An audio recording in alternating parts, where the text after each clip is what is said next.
Honourable members, prayers. Almighty God, we humbly beseech thee to look with favour upon this Parliament of the Republic of Ghana. Grant that it may perform its high duty as in thy sight. Give divine guidance to the President of the Republic, thou members of Parliament and ministers of state with discernment and vision, integrity and courage, that through the labours of government, this land and people may be well and truly served. Thy good purposes for the common human life be realized in our midst. O God, grant us the vision of our country. Fair as it might be, a country of righteousness, where none shall wrong his neighbor. Country of plenty, where evil and poverty shall be done away with.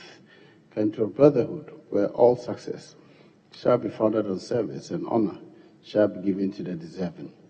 Country of peace, where government shall rest on the will of the people and the love for the common good. Bless the efforts of those who struggle to make this vision a living reality. Inspire and strengthen our people, that they may give time, thought, and sacrifice to speed the day of the coming beauty of Ghana and Africa. Amen.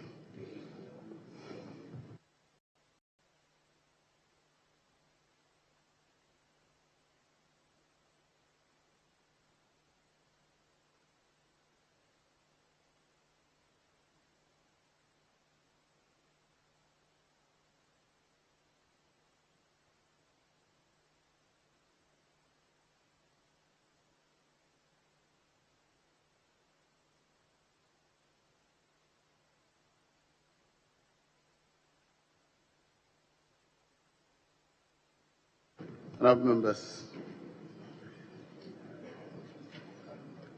I'll move to item 5. Correction of votes and proceedings.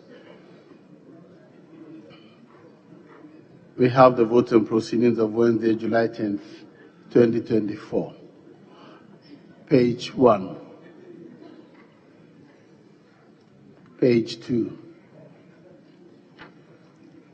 Page 3. Page 4. Page 5. Page 6. Page 7. Page 8. Page 9. Page 10. Page 11. Page 12. Page 13. Page 14. Page 15. Page 16. Page 17. Page 18. Page 19. And page 20. Honourable members, in the absence of any corrections, the votes and proceedings of Wednesday, July 10th, 2024 are hereby adopted as a true record of proceedings. Honourable members, I have one official report, and that is the report of Thursday, June 13th, 2024. Thursday, June 13th, 2024. Any corrections, please? Any corrections?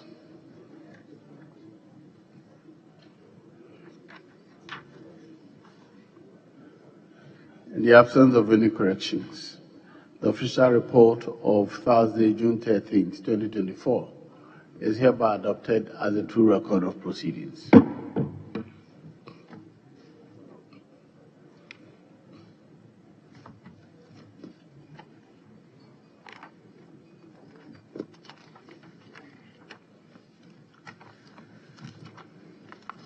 Honourable members,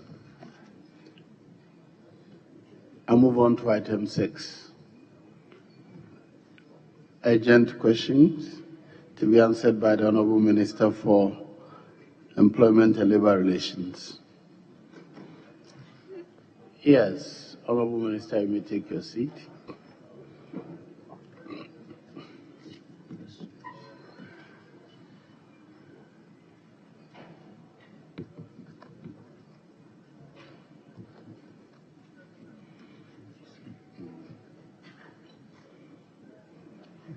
Yes, question number 6A. It's to be asked by the Honourable Member for Northern, Samuel Kujeto Blakwa. Yes. Yes, Mr. Speaker, with your kind indulgence, I have the authority of my colleague to ask the question on his behalf. Please proceed. Okay. Mr. Speaker, I rise to ask the Minister for Employment and Labour Relations the policy objective of Snit, divesting itself of 60% shares in the hotel investment portfolio. Yes, Honourable Minister.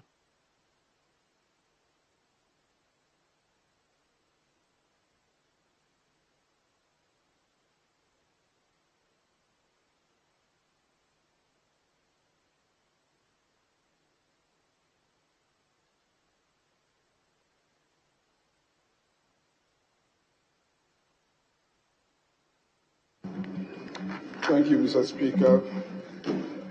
Mr. Speaker, the policy objective behind Snit's decision to divest 60% of its shares in its hotel investment portfolio aligns with the primary goal of the scheme. The primary goal of the scheme is to provide monthly pensions and related benefits to workers in Ghana, ensuring their retirement income security. Snit's decision to divest is also supported by its funding and investment objectives. As a partially funded defined benefit scheme, Snit aims to ensure adequate funds are available to pay member benefits in both the short term and long term. In terms of investment objectives, Snit has statutory and fiduciary duty to invest the scheme's assets responsibly and prudently. This involves long-term growth at a reasonable price and income generation. In pursuance of these objectives, Snit has been implementing the following strategic measures: rebalancing the investment portfolio, increasing investment in fixed income, decreasing equity exposure, exiting or restructuring non-performing investments, improving performance of investee companies, enhancing corporate governance and setting corporate targets, improving the non-performing loan book, restructuring underlying investee companies, monetizing real estate projects, completing and monetizing ongoing real estate projects, including those in joint ventures, enhancing commercial property portfolio performance by improving the performance of commercial properties. Mr. Speaker, Snit's decision to divest 60% of its stake in the hotels is not an isolated decision, but part of its broader strategy to improve investment performance and ensure the long-term sustainability of the scheme. Thank you, Mr. Speaker. Yes, any follow-up questions, please?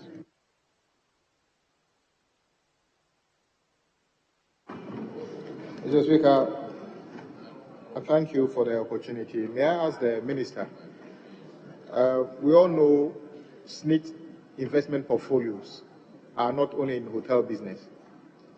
For instance, Snit has got a stake in STC, which is doing extremely badly on their balance sheet.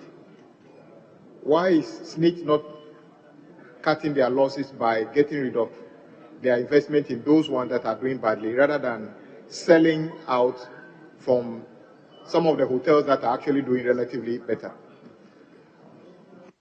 Yes, Honourable. Mr. Speaker, as I stated in my answer, I indicated that Snit is doing an overall review of all the assets that they hold. So as and when they rate a particular asset, a particular decision will be taken. So it's not like they need to finish the evaluation before they start tackling them one by one. But what, for now, they have finished and have taken decision on hotels.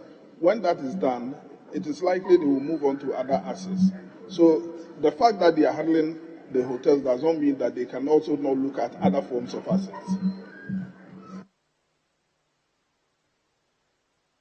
Yes. Mr. Speaker, may I ask the Minister, my mother, Akosia Kaminku, is a Snit contributor. Do you actually ask the contributors, do you seek their opinion before taking these major decisions about their investments? Yes. Mr. Speaker, Snit is a trust scheme, and there are trustees who are managing the assets of Snit on behalf of the beneficiaries.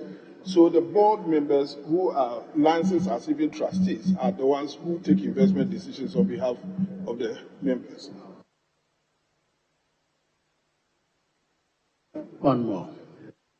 Do you know whether the trustees actually ask?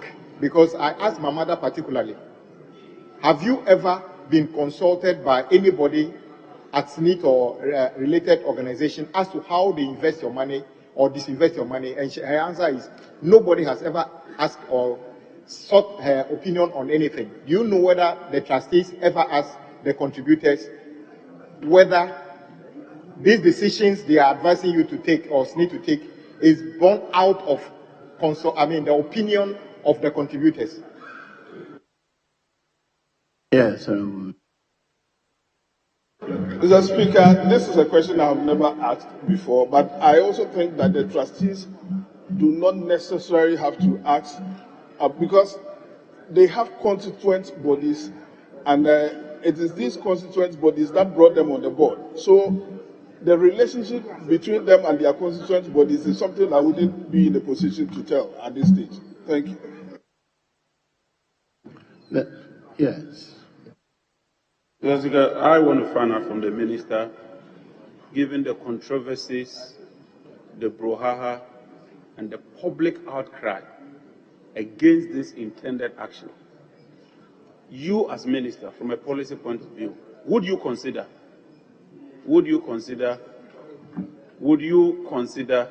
as Minister, in the interest of the public, would you consider directing Snit, would you consider, in your capacity as the Minister, in your official capacity, would you consider directing Snit to at least suspend or reverse this decision for further consultation? Thank you, Mr. Speaker. Hello, do you have the power to do that under the law? Under the law, the Snit Act, do you have any power, any such power?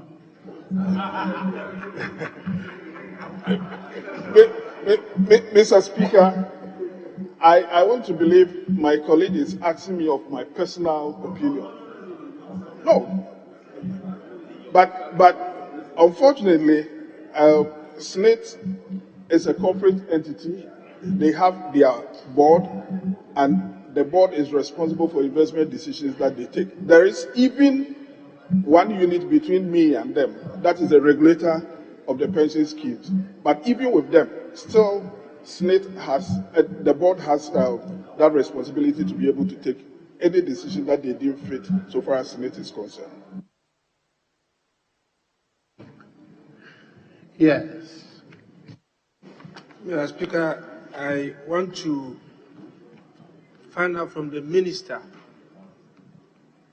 whether he's well consulted on this matter and that it is his position that these hotels be diluted in terms of shareholding. Thank you. Yes, Honourable Minister. Mr. Speaker, what Snit is seeking to do is purely an investment decision that they are making. And this is something which is within the ambit of the board of Snit. They need not consult me before they can do that.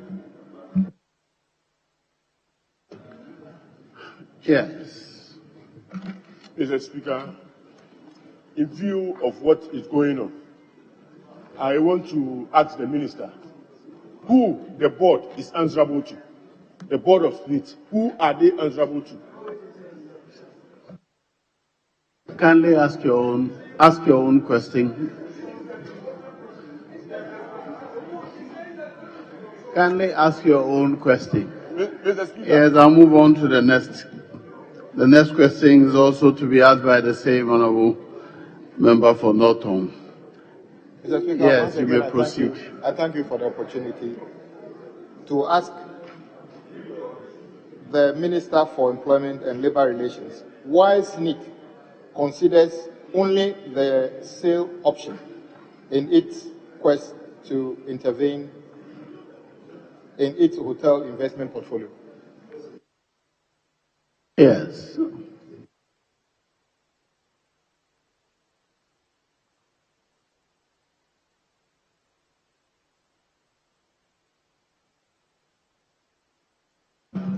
Thank you, Mr. Speaker.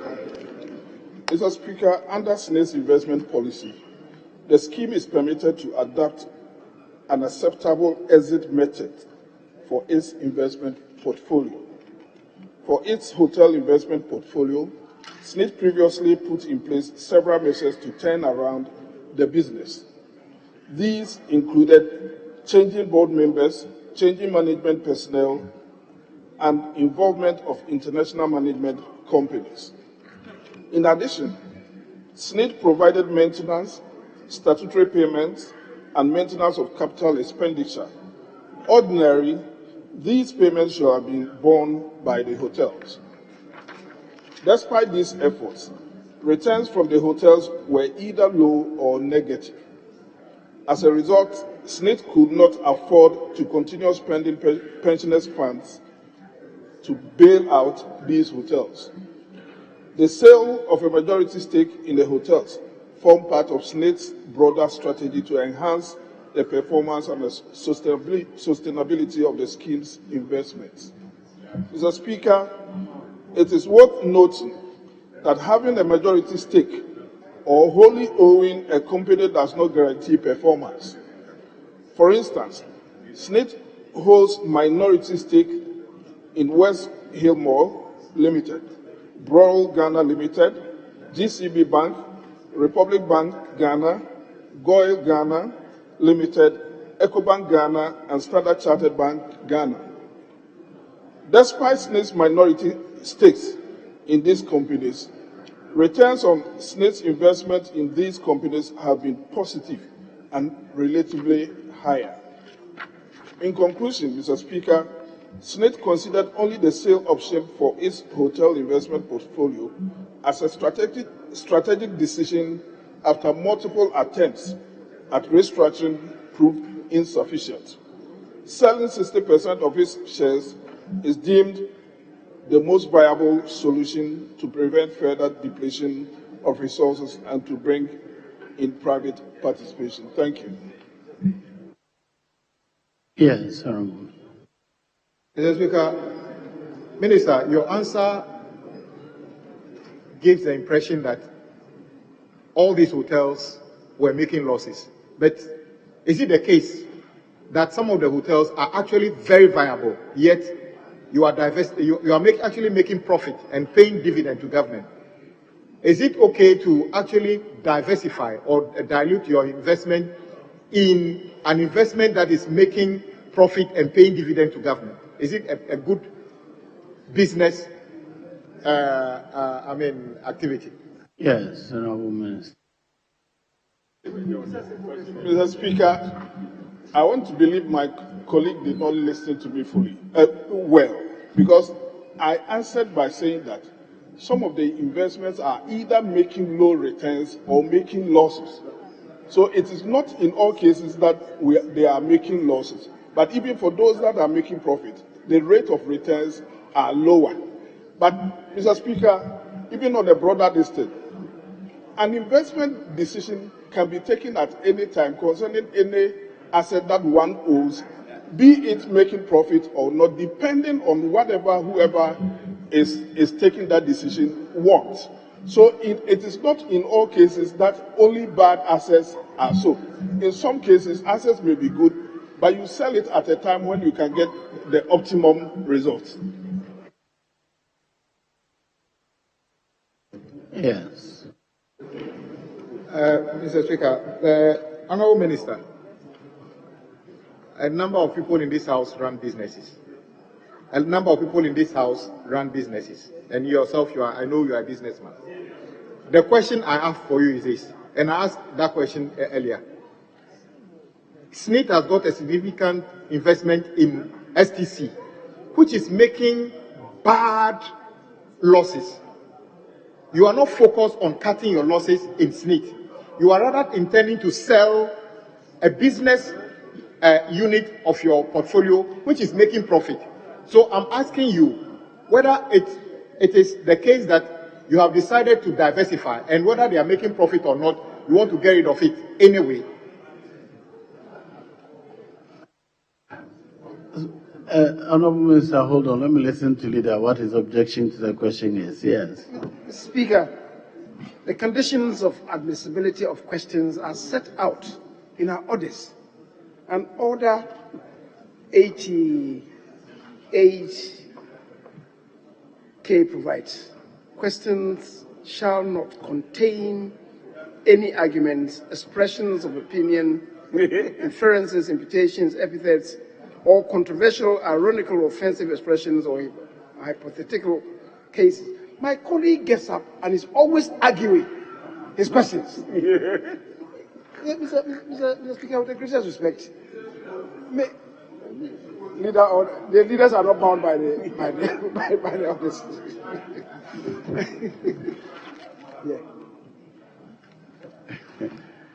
Honourable Minister, did you make out, because he's an architect, I don't hold him to the rules that you have. The architects imagine and draw, so I'll admit your question. There you have. Are you also raising objection to his question? Let me listen to the objection. Honourable Khalil. Thank you, Mr. Speaker. Mr. Speaker, I wonder why my leader, most respected leader, will make comments on the floor of Parliament without supporting with any evidence. This is a House of Records. For you to come out with a statement that Snit has invested in STC that's making bad losses.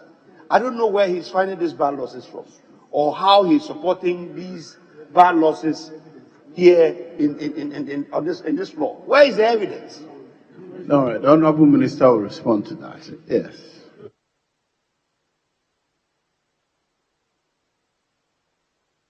Thank you, Mr. Speaker. Mr. Speaker,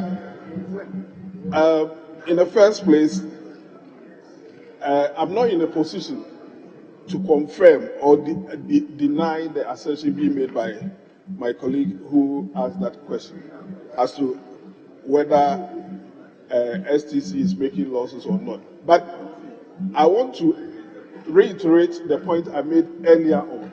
The decision to change the nature of one's assets holding from one form to the other may be informed by so many factors. It may not necessarily be because that particular asset is not doing well. There are, in very advanced capital markets, you have people who even speculate that at this particular time in the year, properties are going to be worth more than perhaps holding other forms of assets. So what they do is that they change the form of their assets to make sure that they make the best gains when the expected when they are expecting higher capital gains from the assets that they want to hold. So I just want my colleague to know that, well, I'm not in a position to confirm whether indeed the decision for Snit to divest its assets in the hotels was mainly informed by the fact that they are not doing well. It is also possible that even though they may be doing well, but perhaps they even think that this is even the time they can maximize their returns if they should divest their assets in them. Thank you. Yes, Honorable. Yes, Mr. Speaker. I will be very surprised if the minister is not aware and hasn't read anywhere that Snit in 2021 made a loss of about 50 million Ghana cedi, reported by a state news media, Daily Graphic. If you haven't heard it before, I will encourage you to get. Are you talking about Snit or STC? STC, sorry. STC made a loss of 50 million Ghana cedi.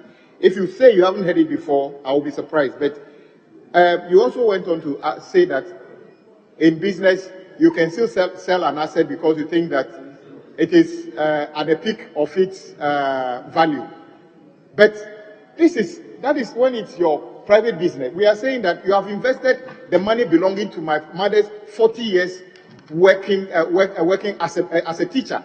So it cannot be a decision you take. So I'm asking you as the minister, do you think some of these decisions by Snit, selling out portfolios that are making profit and leaving those ones that even making losses even today, is a prudent decision?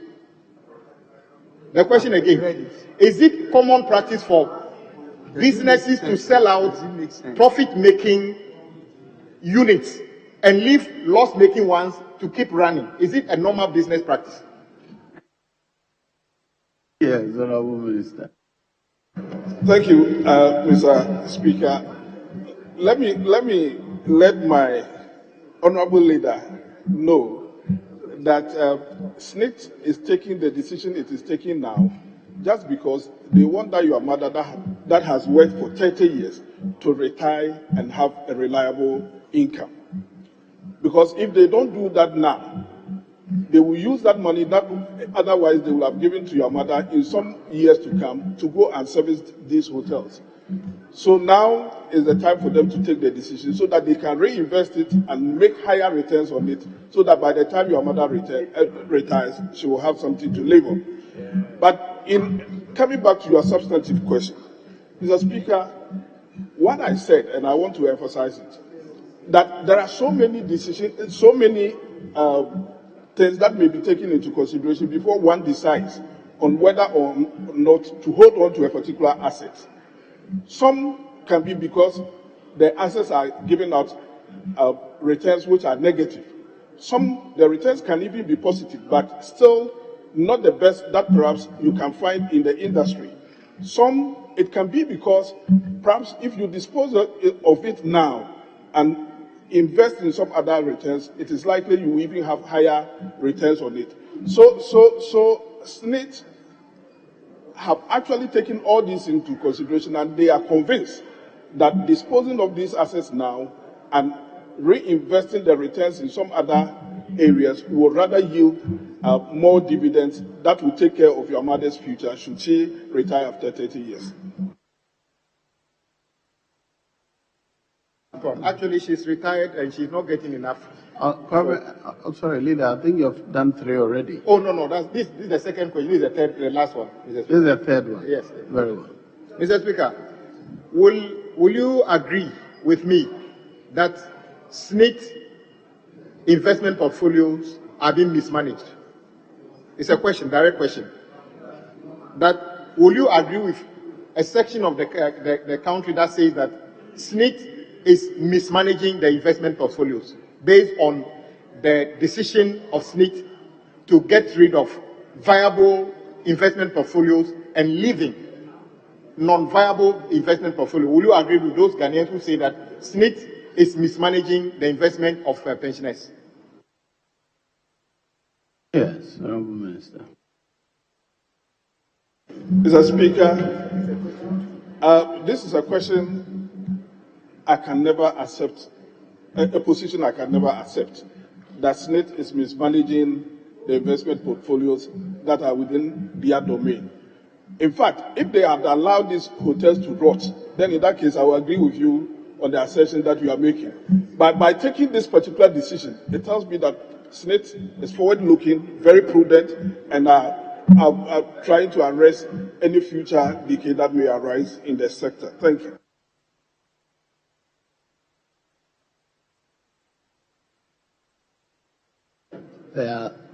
I'll admit 3. 2 of you on your feet have already asked questions, so you're out. So, records, Honorable Member for Cape Coast. Is it Cape Coast Central? Yeah, it's Cape Coast South. South, Mr. Speaker. Thank you very much, Mr. Speaker. Mr. Speaker, following up from what the Minister was saying about the reason why Snit has survived for all these years, it is because Snit has long-term money for long-term investment.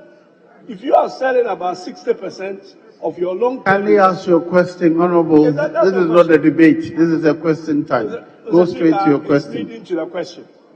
Honorable, kindly ask your question, please. What would Snit be using the money for, considering the fact that the other options are government bonds, which is basically failed, and the stock exchange, which can easily collapse? Where will Snit invest its money for it to be able to keep workers receiving their pension, for a long time? Yes, Honorable Minister. You're selling a long-term asset. You didn't understand it. Kindly. My question, Mr. Speaker, is that if Snit is selling 60% of its long-term assets, which basically supports the pension fund payment, where will Snit be putting the money for? Because pension money is restricted in where it can be invested. So if you take long-term assets, I think I was not paying attention. I think this is a formal question. You must ask your own question, so you get to the information. It's a follow-up from what no, please. It's not a follow-up question. My question was not. You didn't take... Yes. Thank you, Mr. Speaker.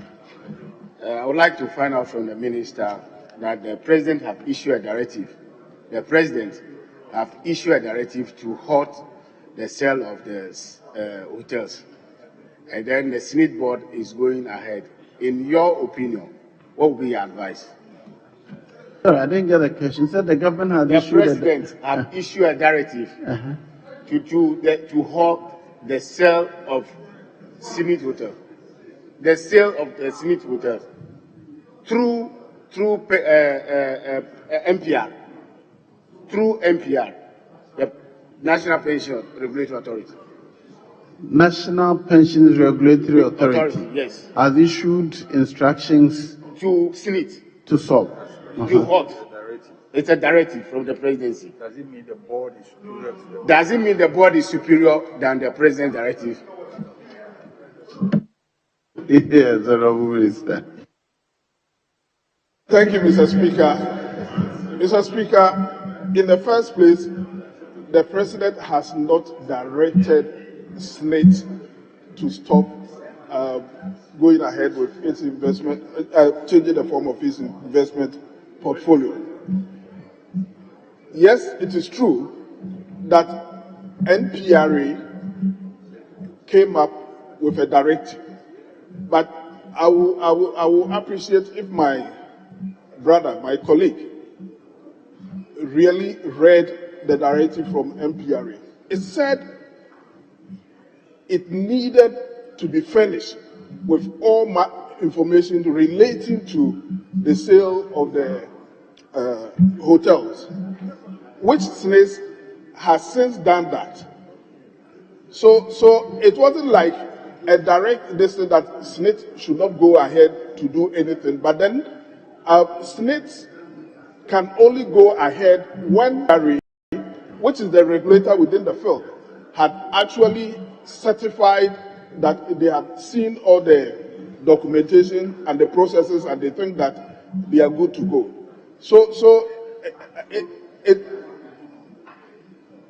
Well, Honorable, please conclude your answer. Yes. So as a minister, I can tell you on authority that NPRA has since indicated that they have seen the processes and they think that Snit can go ahead. Yes, Honorable.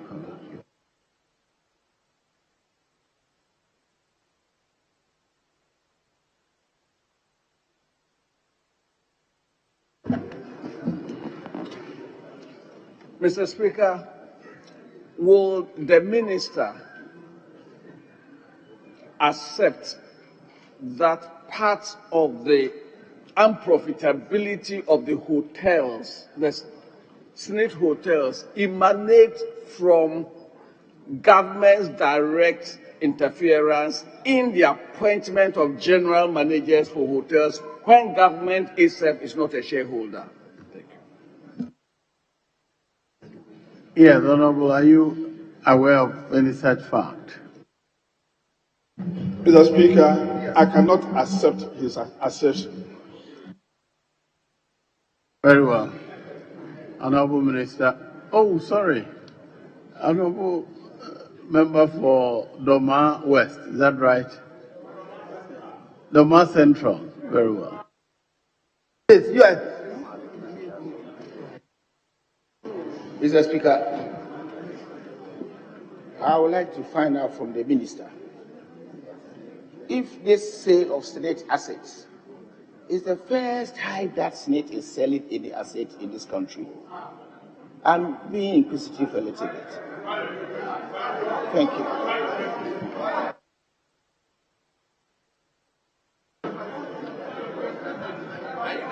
Mr. Speaker, I cannot file a question. Are you raising an objection? If you are, I'll give you the floor. Just a few minutes ago, the minister, when I asked a question, he said he's not even aware that STC is making a loss. I wonder if the minister will even have any knowledge of what Snit sold before 2017. And I want to encourage my colleague, it's a whole new question. He should file a new question for the minister to come and answer. Mr. Speaker, the question is asking whether it is policy objective. Honorable, you have finished. I'll take the decision, please. Yes. Mr. Speaker, there is this saying that when dry bones are mentioned, Old women get worried. Old women, Mr. Speaker, they get so worried and they get palpitation. Mr. Speaker, Mr. Speaker, Mr. Speaker, Mr. Speaker, what is really the worry? What is really the worry? Mr. Speaker, what really is that? Honorable Doyo, don't fall into their trap. If you fall into their trap, it's going to cause you a lot of problems in future. Don't fall into their trap. Mr. Speaker, what is your problem? This question, its admissibility is entirely in your hands. Mr. Speaker, please allow the minister to answer this question. He's capable of answering this question. Yes, Honorable Deputy Whip. Mr. Speaker, just before I... Nobody called you. Mr. Speaker, Nobody called you. Mr. Speaker, I quoted Chinua Achebe.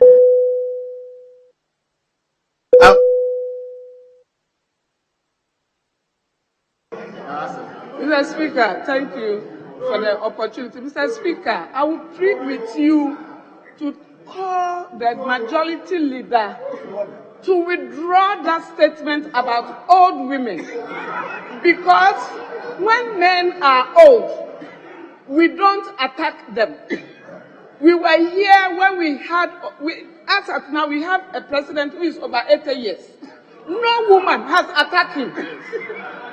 So he should stop attacking women because they are aging.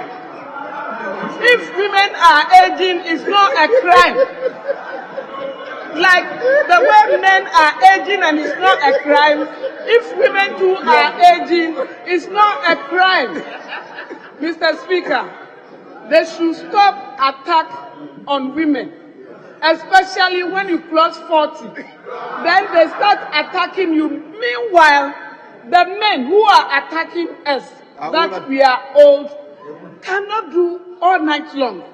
Mr. Speaker, they cannot do all night long because they are also old and they are hiding it. Thank you. Very well, Honorable members, I'll leave it right here. Honorable Doyo, you are not getting old. You are getting younger. Since you joined the chamber, I've seen you getting younger, though you are not getting old. But it is a known and accepted adage which the leader used. But I am allowing the question. Honorable Minister, please answer the question. No, that's the only, we are entitled to one question. And It's sufficient. Honorable, please answer the question.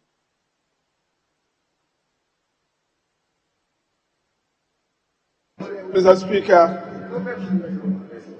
as I said, Snit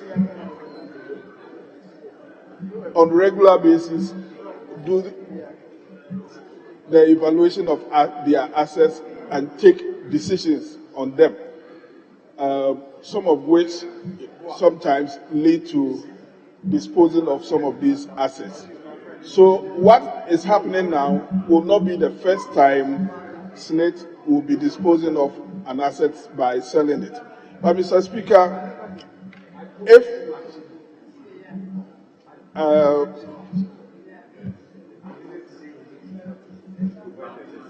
on notice, Mr. Speaker, I can furnish this House with a tall list of assets that Snit have disposed of over its lifetime, and the persons that also benefited from those sales.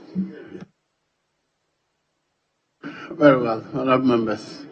Honorable Minister, thank you very much for attending upon the House to answer questions. You are discharged now. Now, yes, Leader. Speaker, the agreement was to limit ourselves to urgent questions. So, Speaker, may I seek your leave to vary order of business for us to proceed? I seek your leave to vary order of business. Sorry, I didn't get you. I said with item 6 and 7, the agreement was that we'll limit ourselves to item 6. Hence, item 7 is on ice.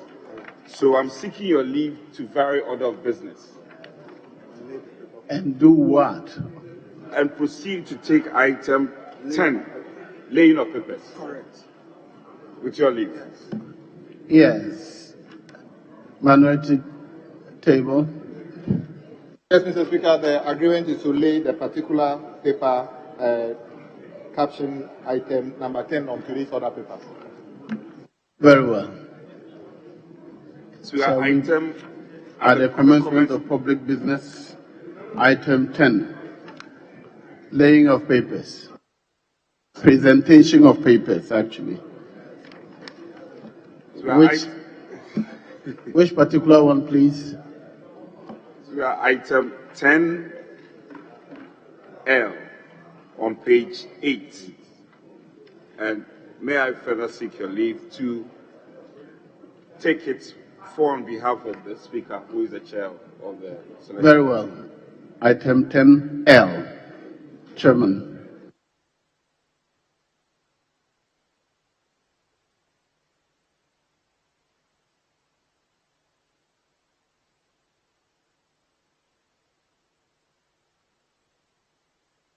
Who is calling out? Please do. Okay. Report of the Committee of Selection on the composition of the membership of committees of the House.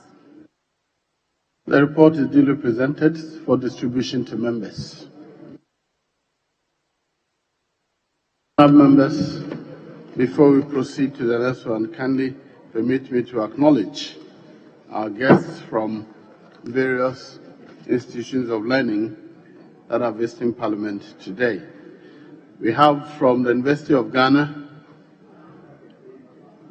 students from the University of Ghana. They are led by Maxwell Tangomje.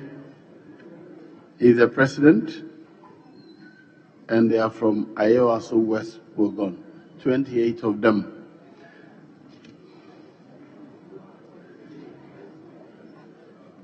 Then we have from Ayewaso East, the Institute of Islamic Studies and Research, Civic Education Club. They are led by Portia Ajakra, the Municipal Director of NCCE. There are 23 of them. You're welcome to Parliament. And the third group for today is coming from the Amemfi Senior High School. They are led by Mr. Listowell Sabore. He is the coordinator, and there are 60 of them. You are welcome to Parliament. Honourable members, I'll suspend sitting for 5 minutes. I'll be back.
Mr. Speaker.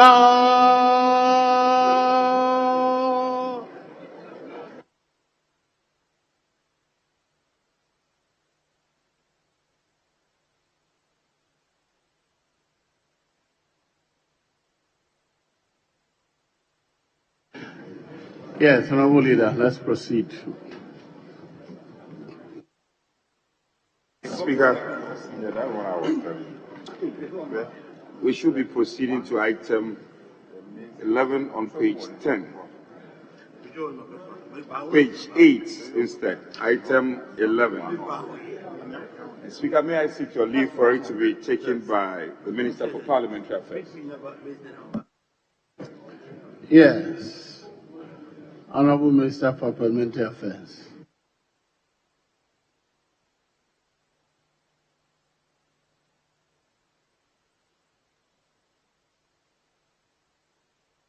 Council of State Regulations 2024.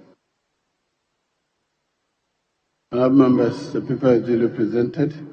It's referred to the Committee on Subsidiary Legislation for consideration and report. We are item 38 on page 13.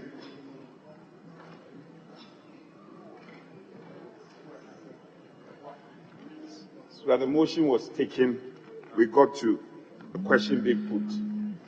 So we will rather proceed, and it's been captured on page 15. The question to be put.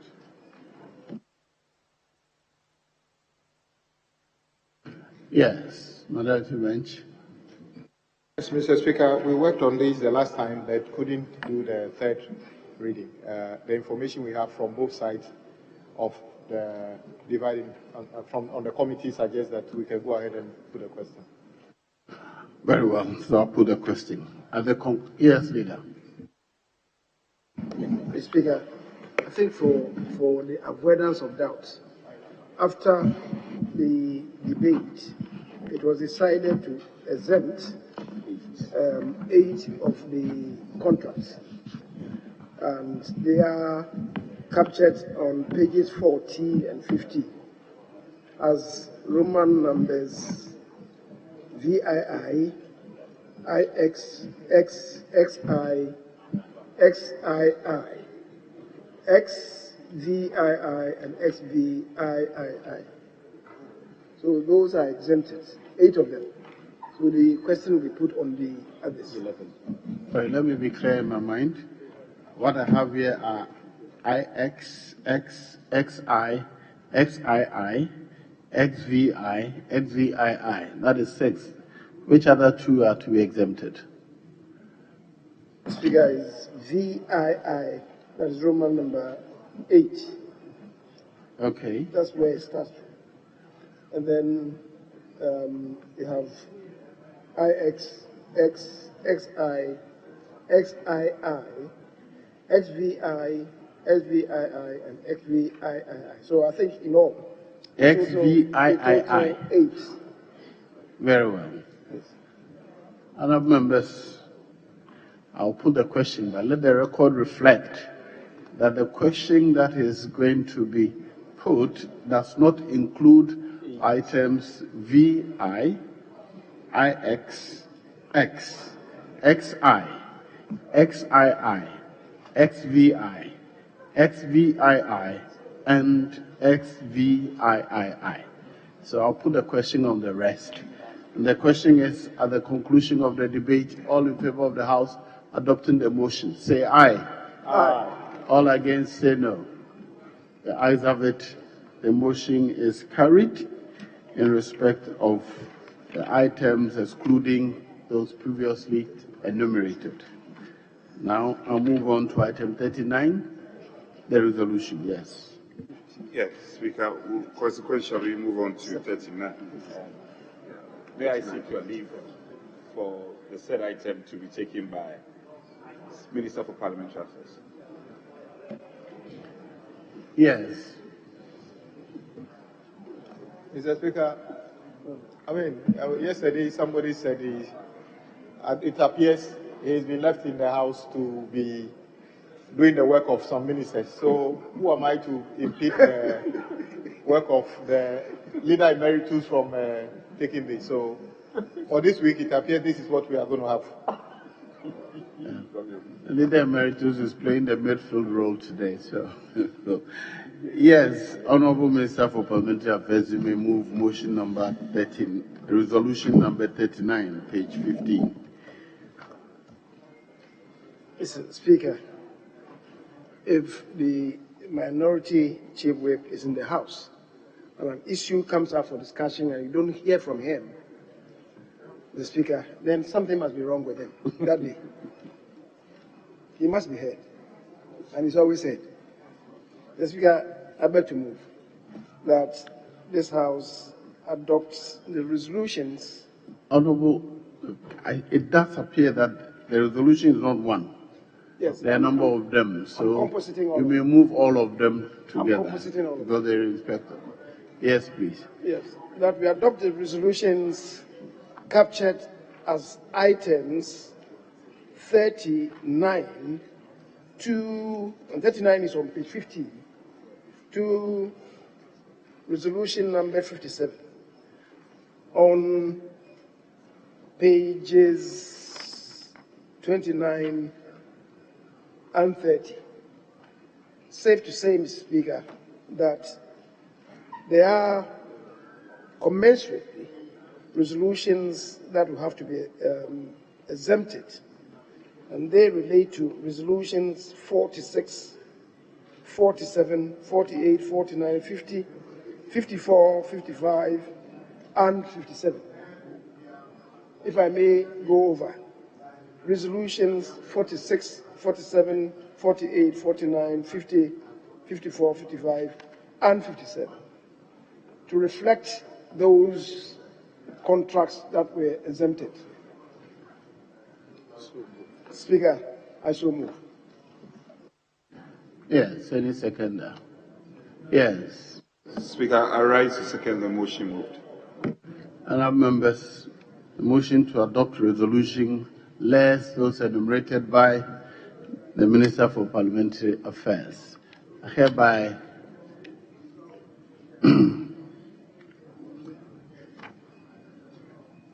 the resolutions have been moved. I'll put the question. All in favor of the House adopting the resolutions as mentioned, please say aye.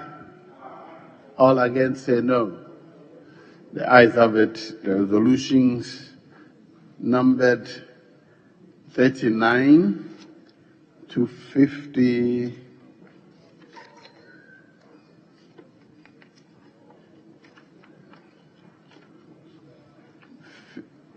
To 6, no.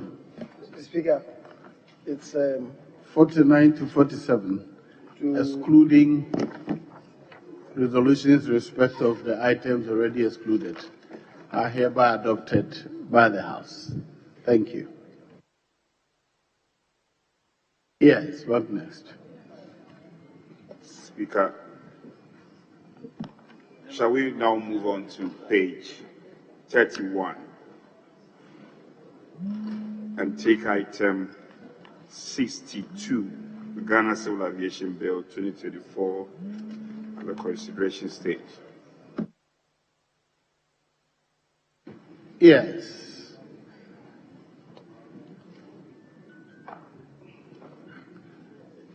Item, yes. Speaker, we are in agreement with them. Very well. Item 62, the Ghana Civil Aviation Bill 2024 at the consideration stage.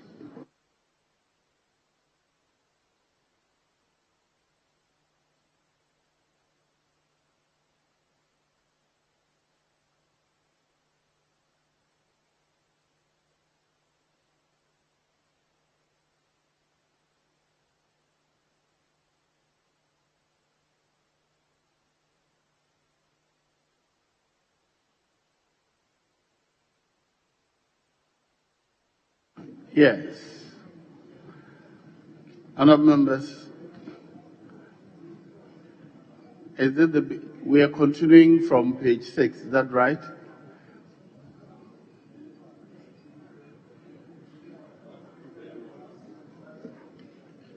Yes, Chairman of the Committee. Thank Item you, 1. Thank you, Mr. Speaker. Mr. Speaker, clause 6, amendment proposed. Paragraph I, line 2, delete Ghana and insert the country. I so move. Yes, Honourable Minister. Speaker, I think we had some discussions yesterday with the committee represented by the chairman, and it was to the effect that we rather consistently, we rather should use Ghana and not the country. The Speaker, the country in the interpretations column is defined to mean the territorial waters, includes the territorial waters adjacent to that country or territory. The Speaker, this is a civil aviation bill, and the civil aviation really relates to the airspace of Ghana. And Ghana, as a country, is defined to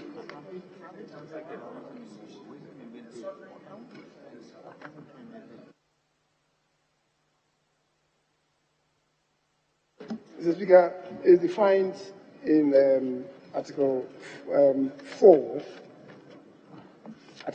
of the Constitution to mean the territories comprised in the regions which immediately before the coming into force of this Constitution existed in Ghana, including the territorial sea and the airspace. So Ghana is inclusive of the territorial sea, apart from the land area and the airspace. And since we are dealing with Ghana's Civil Aviation Bill, the term Ghana is better than just saying country, which just includes the land area and territorial sea. So we should rather retain Ghana. Yes. Speaker, I'm rising to support the Honorable Osaiche Mensah in maintaining Ghana, but with a different leg of the argument. Mr. Speaker, in this bill, Ghana is to be construed as a technical word, even though a description of a country for purpose of aviation. So even if you come further to Clause 5, you see them talk about, in Clause 6 rather, they talk about Accra area. So were you going to substitute Accra for Ghana? No. For purpose of civil aviation, there's an Accra area, even though within Ghana. So Chairman, maintain Ghana as a technical word, which is permitted in drafting. You are using Ghana, even though the description of Ghana as a country, but technically as it fits the purpose of this bill, as articulated by the Honorable Osaiche Mensah. I thank you, Mr. Speaker. But leader, sorry, let me clear my mind. Article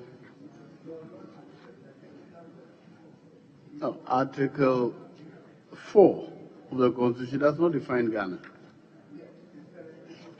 It only prescribes the territorial waters of Ghana.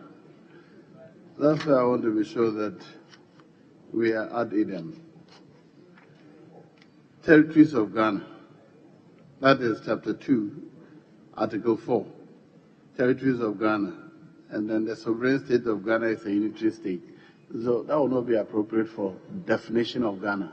Am I right? Speaker, if you continue. The sovereign state of Ghana is a unitary republic consisting comprising the regions which immediately before the coming into force of this Constitution existed in Ghana, including the territorial sea and airspace. Mr. Speaker, this one primarily concerns the airspace. Now, they are saying that we should delete Ghana and insert country. The country is defined to just include the land area and the territorial sea without the airspace. So why do that in interpretations? I get your point now. That's why I'm saying that rather we should retain the Ghana. I get your point now. Yes. So Ghana better describes all the areas, land, sea, and air, than the country. I get that point. Yes. Yes. Thank you, Mr. President. No, whereas I agree with the Honorable Senator Mr. Bonsu, but where he says that the country defines only land and sea, where? In the bill itself, it describes country to. Oh, okay. Yes. So I think you would want to abandon the proposed amendment. Very well. I want to abandon the proposed amendment. Very well. So item 62 sub I is abandoned. I think the same thing with clause 6, 61 too. Yes, Mr. Speaker. Very well. In that case, I'll put a question on clause 6. Yes, Honourable Member for Clotte Colley. Thank you, Right Honourable Speaker. Just seeking clarification. Does that mean that at this point, Ghana will be defined to include the airspace, the sea, and the land? Because if now you're maintaining Ghana, there's no Ghana behind in terms of the definitions in this bill. So are you going to now put Ghana there and explain what Ghana represents in terms of the territory you're talking about? Yes. Mr. Speaker, if I got my colleague well, I think the issue that was raised by the former majority leader deals with Chapter 2, Clause 4 of the Constitution, which talks about the territorial boundaries of Ghana. And because this is a civil aviation, we want to restrict, and it has been mentioned in that clause, Ghana. So we want to limit the definition or the word, the text to Ghana instead of country, because we don't want it to be, the country can mean any other country, but Ghana, to be specific, we want to limit it to Ghana. That is why I'm trying to abandon my earlier proposed amendment so that we'll maintain the Ghana, which originally is captured in the bill. Other members, clause 6 shall remain part of the bill. All in favor say aye. All against say no. The ayes have it. Clause 6 is ordered to stand part of the bill. Clause 7. Regulations of aviation security by the authority. Amendment proposed. Chairman. Mr. Speaker, clause 7, amendment proposed, paragraph B, line I. Line 1, after relevant, insert states, and in line 2, delete of government and the National Security Council. I so move. Yes, Leader. Mr. Speaker, thank you very much. I have an objection to the chairman's proposed amendment. I see nothing wrong with what is in the bill, the coordination of security activities with the relevant agencies of government. You see, relevant agencies of government, immigration, the police, they all have a role at the airport. And I'm saying relevant agencies of government. And it's not for nothing that National Security Council is used. It is not a National Security Ministry, Mr. Speaker. No. This is a National Security Council, a creation of the Constitution chaired by the President. If we have a threat, a terrorism threat, or some other threat, you will need the national security to meet and take decisions that are consequential in regulating our airspace. So I don't see why you want to delete those words. I would think that there is nothing wrong with it. Let it stay. Then, Mr. Speaker, with your leave, even 7A, even though there is no proposed amendment, Mr. Speaker, it reads 7A. The authority is responsible for the regulation of aviation security, including, you say, the development. I would wish that we add an implementation. You are not just to develop, When you develop, who implements? There's a security requirement. I say, I'm making my point. When you travel, I've seen your latest foreign picture somewhere when you are campaigning for your candidate. Mr. Speaker, when you are going through aviation security, you are implementing a security requirement. That's why they say, remove your shoes, remove your watch, remove this. So it is not just develop, you must develop and implement. My suggestion, if the chairman has no objection, to 7A, line 1, after development of, you add implementation. But I object to the deletion of agencies of government. At the airport, Ministry of Transport is an agency of government. Ministry of Transport. Ghana Civil Aviation Authority is an agency of government. Ghana Airport Company is an agency of government. Why are you deleting it? Because they play a role in the management of your air control system. So the national security is used there purposely. Purposely. It's not saying national security minister, no. It says national security. The President of Ghana, I believe, Mr. Speaker, I could refer to the constitutional provision. There is a National Security Council chaired by the President or Vice President. I'm not too sure, unless I refer to it. Don't delete it. When it comes to matters of aviation, the President, as Commander-in-Chief, may have his wishes and desires he wants to implement in regulating it. I thank you, Mr. Speaker. Yes, sir. Bro,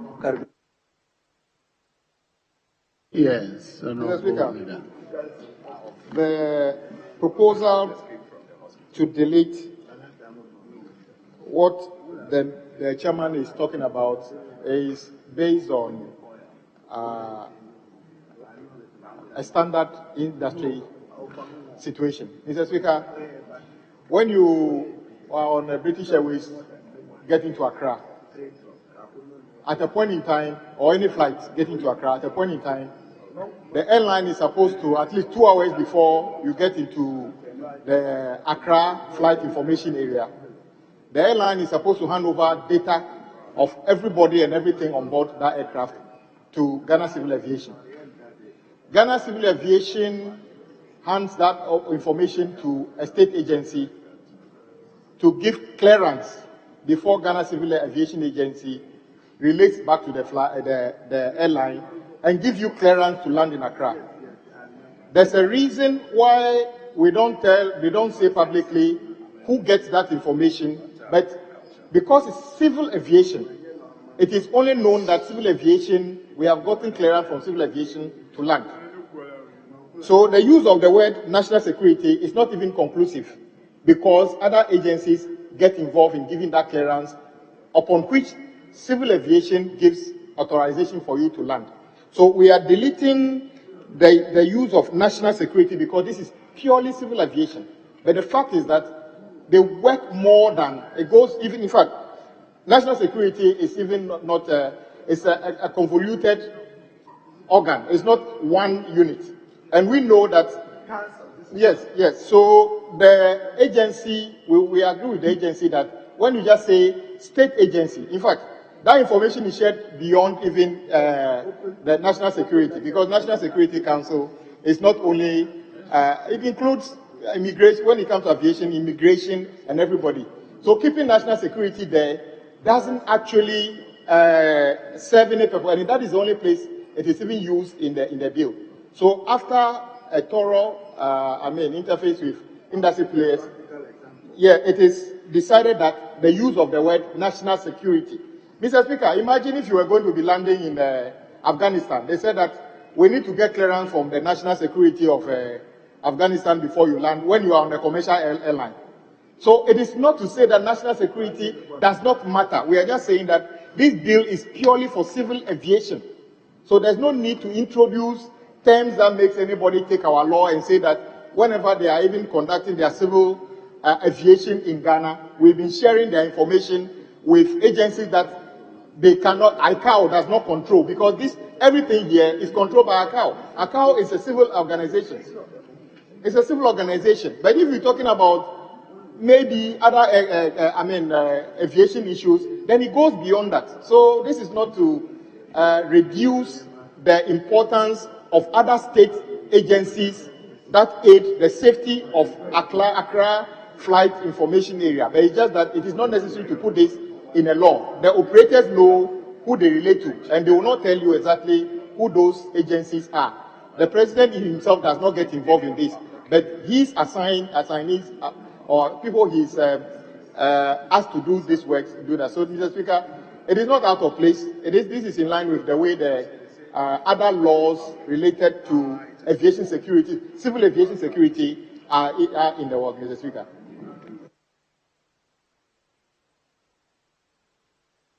Leader, let me listen to other people, then I can come back to you.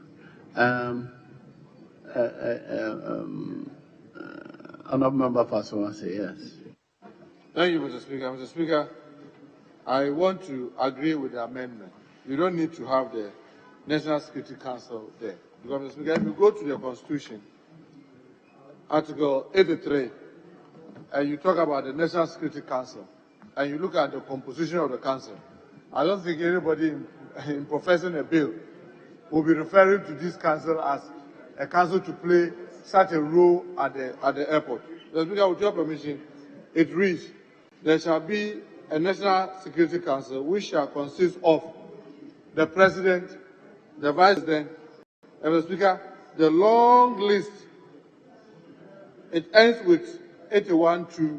The President shall preside at meetings of the National Security Council, and in his absence, the Vice President shall preside. Mr. Speaker, I don't think this bill, in the widest imagination of even the Honourable Member for Tamale South, that this is what we want this council to do, that when civil aviation is working, this National Security Council must be directly involved.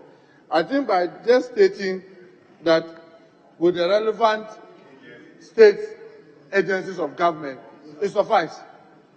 Then the National Security Council can direct their own. In doing this, anytime anybody is coming to this our country, can you notify maybe the IGP? Can you notify maybe immigration? They would do that. But the moment you mention National Security Council, if you are not careful, then on a daily basis, they will be flouting the law. And this is a huge council that do not meet that frequent. Not even cabinet meets that frequent, not alone the National Security Council. So I think the amendment is up, just that we should add, as themselves stated, the relevant state agencies, and that will suffice. Thank you, Mr. Speaker. You have spoken. Yes, Honourable Zanita, colleague Lotte, yes. Yes, thank you, Right Honourable Speaker. With regards to this particular amendment, I would like to propose that relevant state agencies is actually defined specifically, because if you look back on the report of what happened with 9/11, one of the problems was a failure of intelligence sharing between agencies. And I believe that what we see here is an attempt to information sharing between agencies, and that's why you have the National Security Council placed here. But bear in mind, this is, respectfully, this is talking about aviation security, and that is an overarching thing. So I believe that maintaining that National Security Council there is an important way of making sure that all the relevant security heads and sharing of intelligence can happen in real time to avoid the kind of silos that happen that cause loopholes to this kind of scenario. Yes, leader. Mr. Speaker, let me persuade you and our colleagues further by referring them to Article 83 of the 1992 Constitution, which establishes the National Security Council. Mr. Speaker, when we are making laws, we are making it for good times and bad times. Assuming Ghana is at war tomorrow, the president will have a war cabinet. Who will take the decisions for him to regulate how his aviation works? You want to defend yourself. You want to be aggressive. Mr. Speaker, I can't share this, but I'll share it with the leader when I leave. I know an instance where a foreign head of state had to call another country foreign head of state to say that don't allow this particular flight to land for purposes of promoting the diplomatic relations, and the security of the country. So if it use National Security Ministry, I'll have a problem. It says the National Security Council. Mr. Speaker, assuming tomorrow you are the president, there is war. You convene a war cabinet. I don't want to mention other countries. When you convene, how your flights take off, how they land, how they respond to the threat is going to be your National Security Council chaired by the president. So for practical purposes, I have no business deleting this. And as I said, I'll share a practical example with the Honorable Osaichi Mensah. In private, I know an instance where a particular head of state had to call another head of state and say that, hold it, don't allow him presence in your country. So, Mr. Speaker, let's not take this away from the president as commander-in-chief.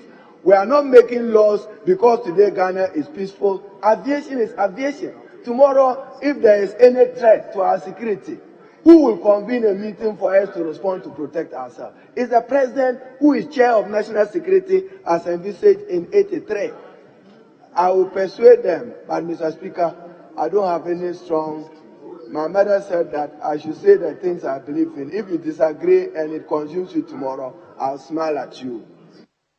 Chairman, is this relating to civil aviation or security? Does the Ghana Civil Aviation regulate the Ghanaian forces, or do they? Yeah, Mr. Speaker, civil aviation is the regulator. I mean, their role is to regulate the industry. So they play a regulatory role. The reason why, Mr. Speaker, we wanted to delete the aspect which talks about government and the National Security Council, we wanted it to be more civil and look more also friendly, the test. But, Mr. Speaker, if it is going to create any issue, because I don't think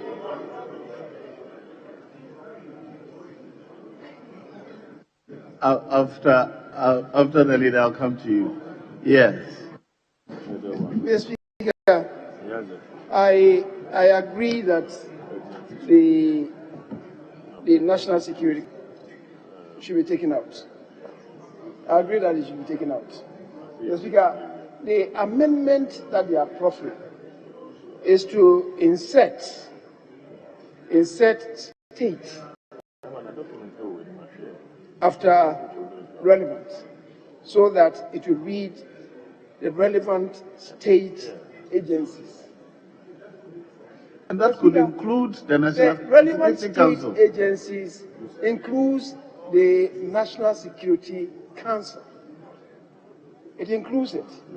Mr. Speaker, they have related to the composition of the National Security Council, which finds expression in Article 83.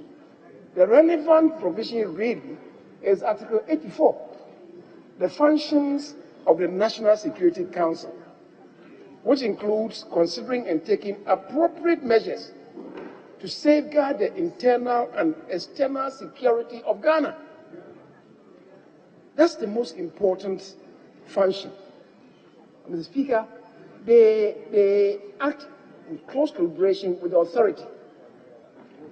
So to the extent that we agree that the relevant state agencies include the National Security Council, Mr. Speaker, that is the appropriate rendition. We don't want to give any impression that Ghana is a police state.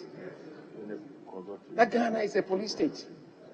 That is what, if you leave it, it will amount to. Which is why the amendment is sufficient, appropriate, and necessary. Mr. Speaker, thank you. Yes, Honorable. Yes, Mr. Minister. Speaker. Maybe dovetail into what the former leader just said. Mr. Speaker, I was anxious about what the former minority leader was talking about situation and the role of the president. No, I think they are entirely unrelated events. In the event of a war, as he talks about all the civil, the statutory, the legislation that he's talking about, will fall into a place that nobody will have an idea about. It will be emergency situation. The president and the war cabinet, it takes over completely all the powers of, the constitution will come to a point where it would operate. When you go to the Supreme Court to ask for interpretation of the constitutional transition, when the guns are flowing from the sea, they are flowing from missiles and the F-17s, F-18s, the Honorable Former got it completely twisted around. This is not exactly the case we're looking about. The war situations will take account of themselves. So let's look at the rendition it is and as is posited within a civil context and not in the war situation that you're talking about, the Cobra situation, the situation that he discussed. So, Chairman, don't give up. Try your rendition again, and don't worry about the national security. Because if it comes to that, all these laws and the constitution, they stay in the background for the time being until sanity and rule of law is restored. So, Speaker, that I think it's the way to go. So I'll put a question now. All in favor of the proposed amendment, say aye. All against, say no. The ayes have it. The amendment is carried. Item IV. Mr. Speaker, clause 7, IV. Mr. Speaker, I want to abandon the proposed amendment. You want to abandon the proposed amendment? Yes. Very well.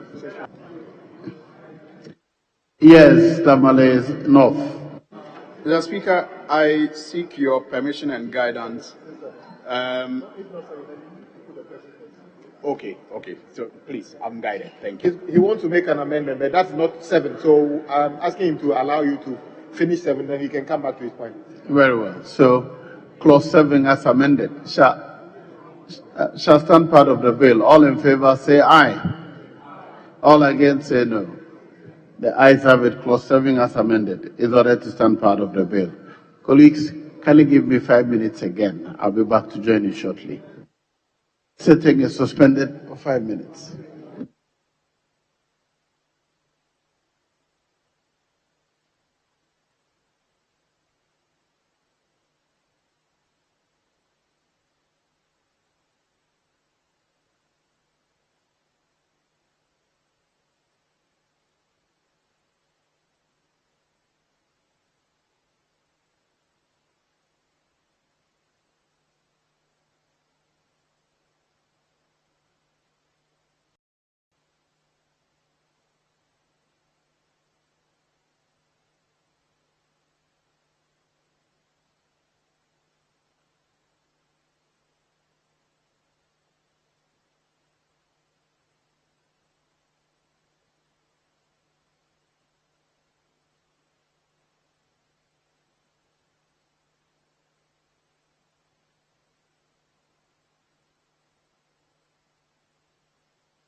Mr. Speaker.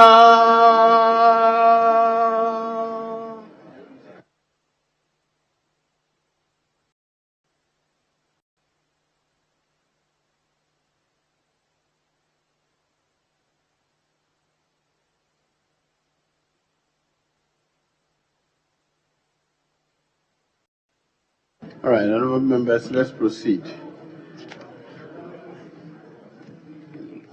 There are no advertised amendments for clauses 8, 9, 10, 11, 12. Yes.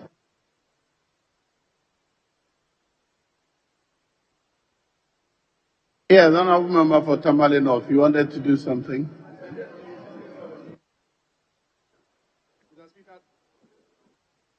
Mr. Speaker, thank you.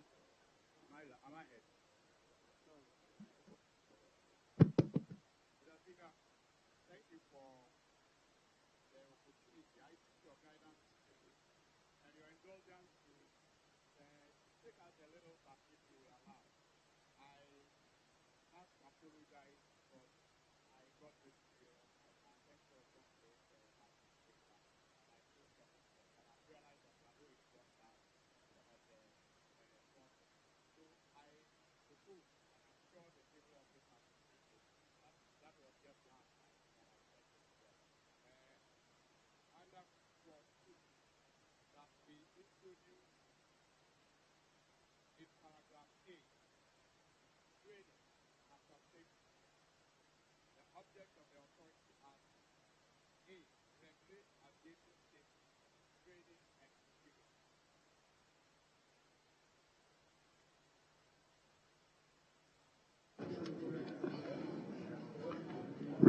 Regulate aviation safety. Okay, so I don't have the record of what amendment we did or did not do in respect of that. So, Chairman, do you have any issues with the proposed amendment?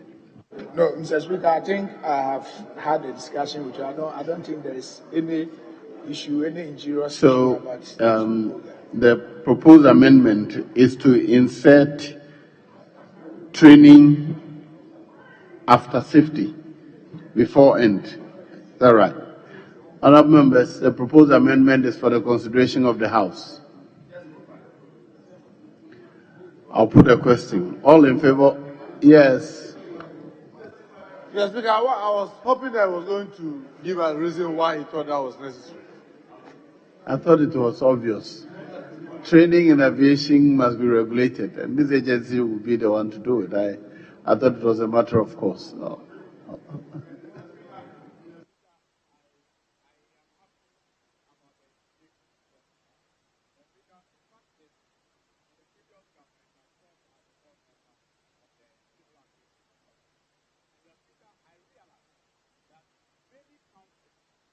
Especially South Africa and other countries that have developed their aviation policy, tend to make a lot of revenue from the training institutions that are set up to train people in the aviation industry. And so I am thinking that if we have the opportunity to make an act, we should empower the Civil Aviation Authority to be able to regulate training institutions. Already, there are private people who are able to set up training institutions. But there is no established authority that regulates the manuals that are used to train the aviation professionals. And so I thought that it would be imperative to give that authority to the Civil Aviation to regulate some of these training programs, even as itself undertakes the training by establishing. I do know that the Civil Aviation has a training from which they make a lot of revenue. And so if they are mandated to regulate the training, it's going to that's why I think that. So I'll put the question again. All in favor of the proposed amendment, say aye. All against, say no. The ayes have it. The amendment is carried. Now I'll put the question on clause 2, entire clause 2 again. Are you commenting on clause 2? Mr. Speaker, just a little observation.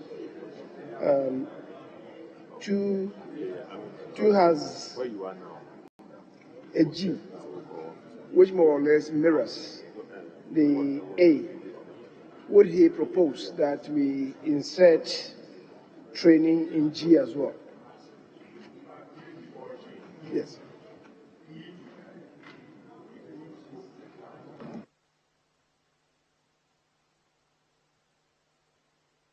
G, maintain the highest standards of safety and security in the provision of air transport. But yes. His own had to do with A, where they're talking about aviation safety and security. And G, they're talking about the highest standards of same safety and security. I'm asking whether it will not be important to then mirror what we did in A, to include training, that is ensuring highest standards in training and so on. So to mirror what is in A, because he's been there. I'm asking him whether it will be prudent to do so. And if it would, then we include training in G. Well, yes.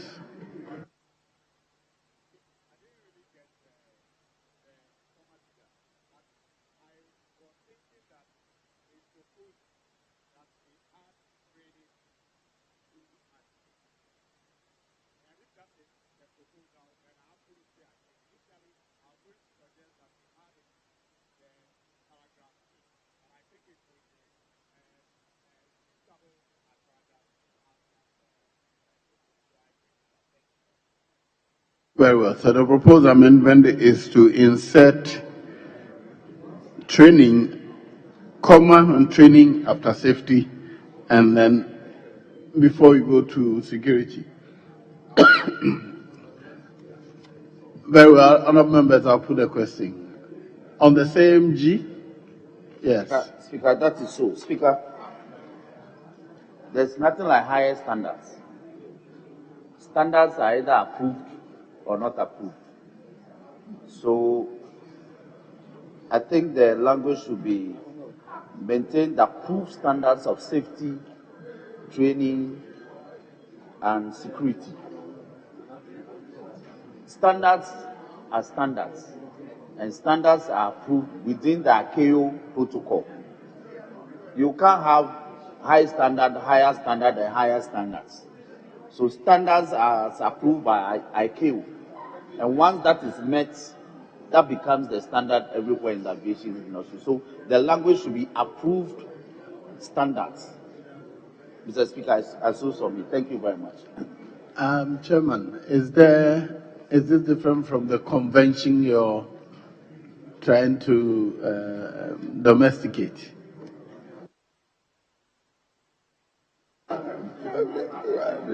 Mr. Speaker, well, I don't know. I don't see any serious difficulty in maintaining what is in the bill. I don't know why he said we should insert an approved standard. Standards are standards. So I don't know why he said we should add approved standard. Though it's making reference to ICAO conventions. That is critical. We all agree that we cannot do anything outside the conventions or the treaties of ICAO, which I am in sync with. But I don't see anything wrong keeping it as it is than to add. So this is okay. I want us to maintain the way it is, Mr. Speaker. Very well. Members, there's one proposed amendment we must deal with. That is adding safety to, training after safety.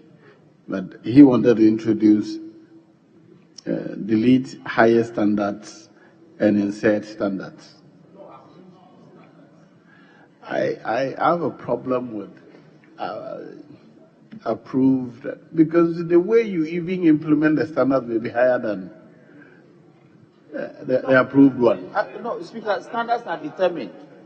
Yes. So the way you apply the determined standards may differ from they are one. internationally determined. There's nothing wrong in giving ourselves higher standard than the determined. Mr. Speaker, who determines that? We ourselves. No, this is our bill. No, you don't determine that. It is the standard that has been determined. They have been giving a standard. We can go above the standard, can't we? How do you go above it? We can. Yes, leader. I would encourage my colleague to abandon the review. Even airports have standards. Yeah. So when they are reviewing Ghana civil aviation, we are expected to meet a certain standard at Kotoka. That is different from JFK. Yes, so this law is saying that we are aiming for the highest standard. I can get what he's saying by saying that we should have, but actually that is not how we are reviewed. So they can review us to 70%, review us to 30%, but when you get to a certain level, they can tell you that shut down. So higher standard is not a bad thing. Yeah. So I'll put a question. Yes, on the same two. Mr. Speaker, I was going to help my brother Roxanne, but after listening to leader, I think that I am compelled to take a middle ground because, Mr. Speaker, my initial thought was that approved standards are more suitable because you cannot be seeking to go beyond the standard that is approved by ACAIO. But then when I listened to him, I noticed that standards that are approved are also in categories under ACAIO. So you can have class 1, class 2, class 3, but they are all approved. But we are not seeking for, say, class 3. When we say we are aiming for the highest standard, we may be looking at the highest approved standard. So that's why I'm saying the middle ground. So we can maintain highest, and if we are so minded, add approved standard. Because then you are working with the ACAIO approved standards, but you are aiming at the highest approved standard by ACAIO and all other agencies. But I don't think that even if we leave out approved, it's going to make any difference. Thank you. Honourable members, I'll put the question. And the question is to insert in 2G, insert comma and training after safety. All in favor of the proposed amendment, say aye. All against, say no. The ayes have it. The amendment is carried. Now, clause 2 as variously amended. Is ordered to stand part of the bill. All in favor, say aye. All against, say no. The ayes have it. Clause 2 as variously amended is ordered to stand part of the bill. Now go back to clause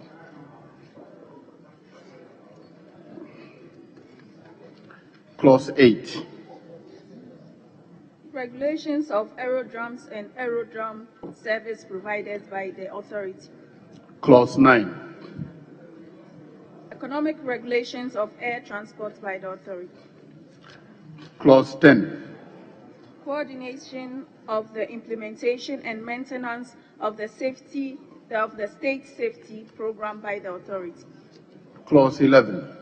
Independence of the authority. Clause 12. Categorization as an essential service. Yes, leader. Which clause are you dealing with? Mr. Speaker, just a little bit on clause 11. I think it's a minor amendment. Speaker, we have a template for the construct of 11. And it should read, the authority is not subject to the direction or control of any person or authority. Not a person or an authority, of any person or authority in the performance of the functions of the authority. So let me put up to 10. Yes. I'll put a question up to 10 and we'll do 11 and then I'll put. So the question is clauses 8, 9, and 10 have no advertised amendments. All in favor of these clauses being a part of the bill, say aye. All against, say no.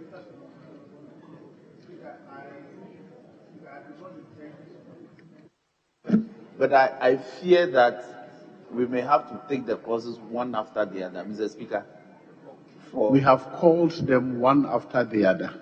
And there are no advertised amendments and nobody has indicated to. If you have any propose amendment to any of them, please indicate that. We'll deal with it.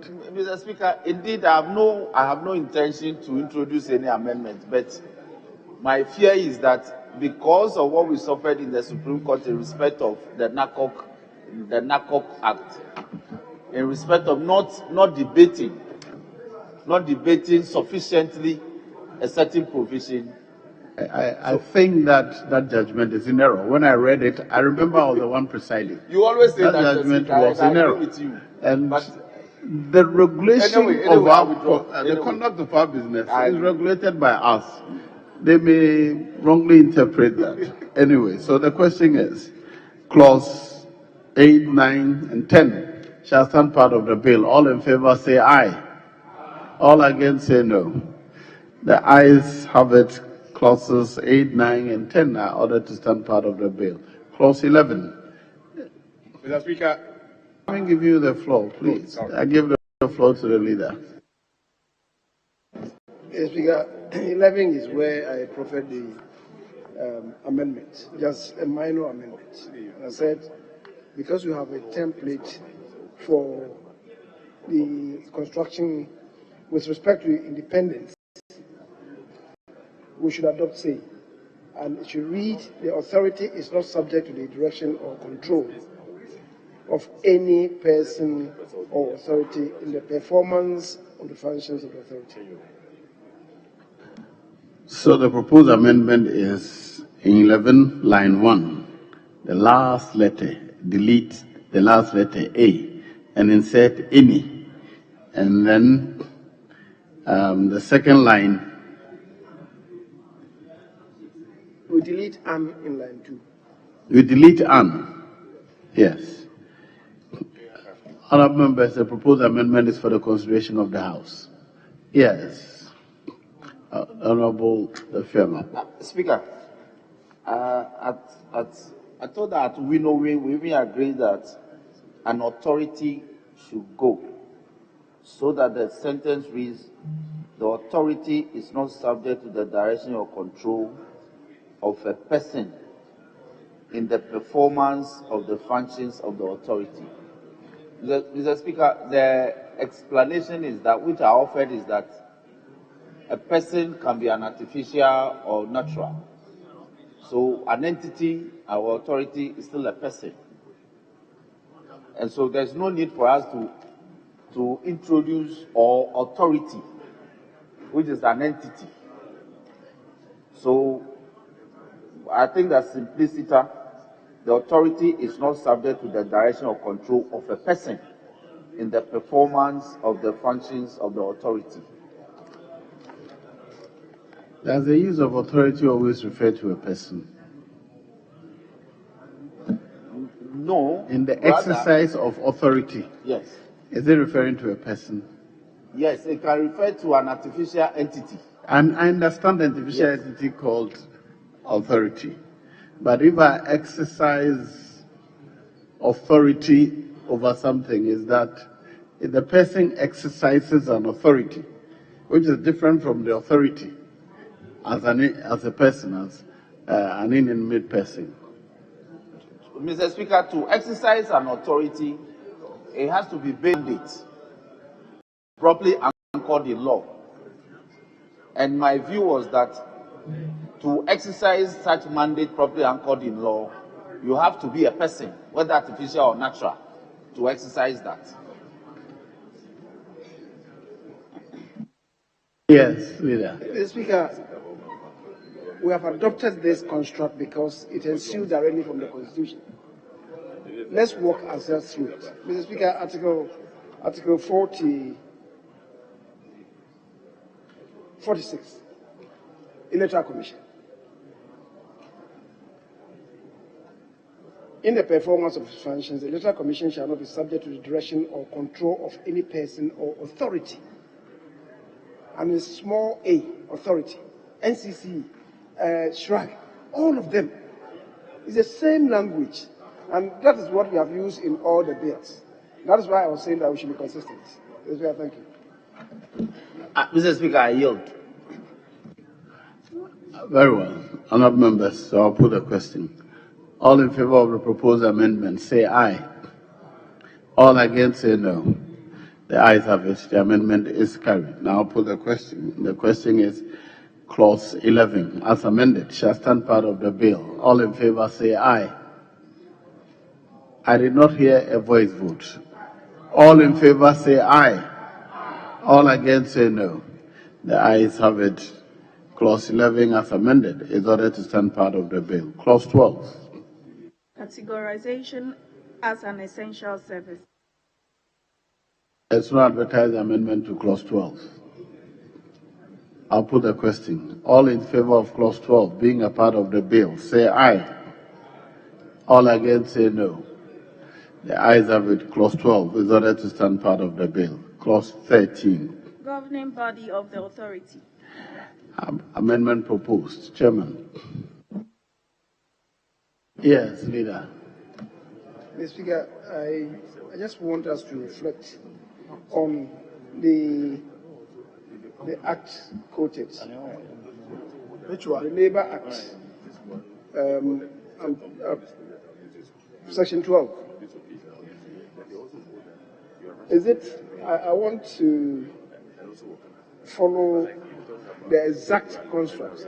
Is it the services of an authority is an essential service, or the authority is an essential service provider? What is the language in the Labour Act?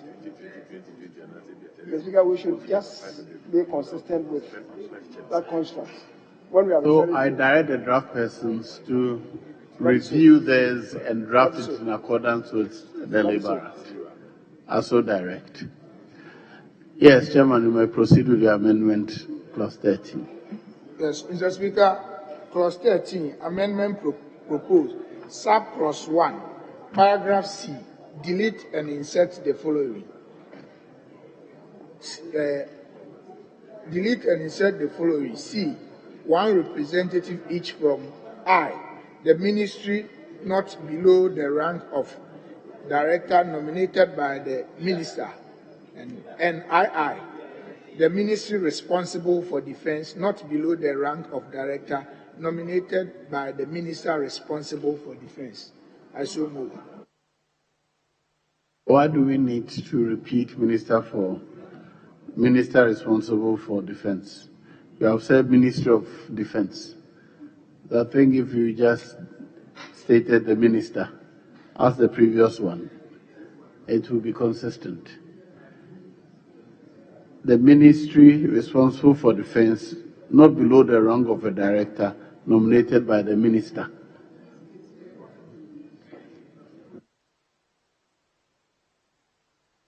That is what I'm referring to. Roman number 2. The ministry responsible for defense, not below the rank of director nominated by the minister.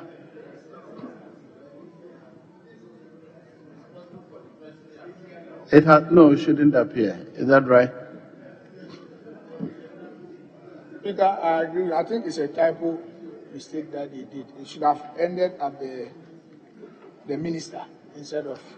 Very well, honourable members, the proposed amendment is for the consideration of the House. Yes, Leader.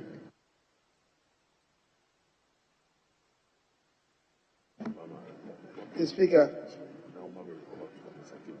they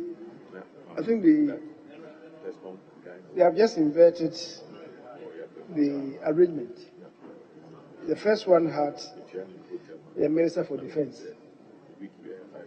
first, that is in Roman number 1. And now that is climbed down to second.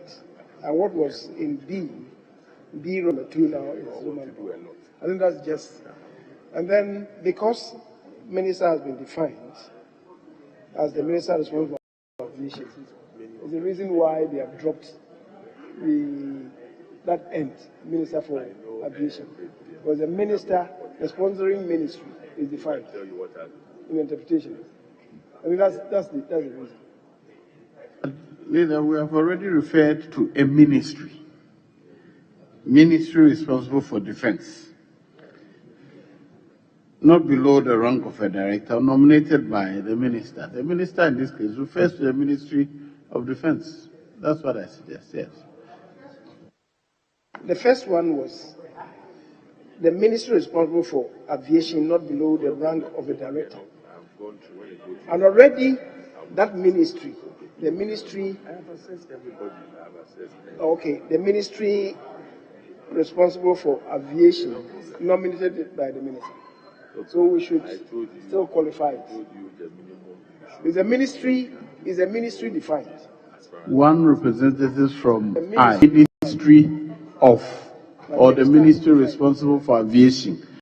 So yes, it's right. Otherwise, the minister here doesn't mean much. So because we are talking about two ministries. Because ministry is defined. Both minister and ministry are defined.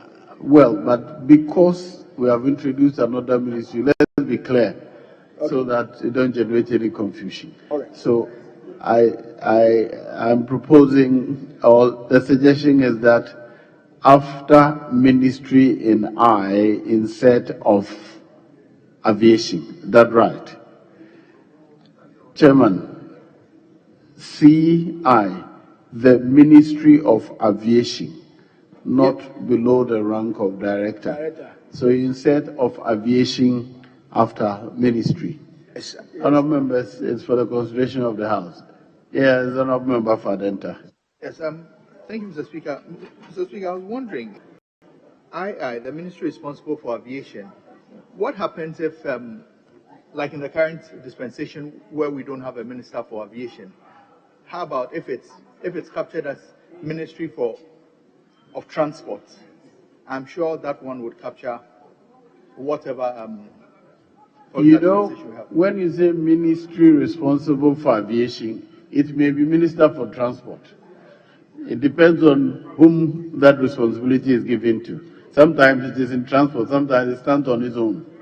So I think that's advisable. Yes, Tamale North. Mr. Speaker, thank you. Mr. Speaker, I think that the I and II can be easily interchanged and a little amendment made to them. Mr. Speaker, so 13(1)(c) can be one representative each from I, the ministry responsible for aviation, not below the rank of director nominated by the minister. Then I will be the ministry responsible for defense, not below the rank of a director nominated by the minister responsible for defense. Is that what is proposed? Yes. Yes. On the other paper, The that is the proposed amendment. Of a director nominated by the minister. So I associate with it. Thank you, Mr. Speaker. So I'll put the question. Yes.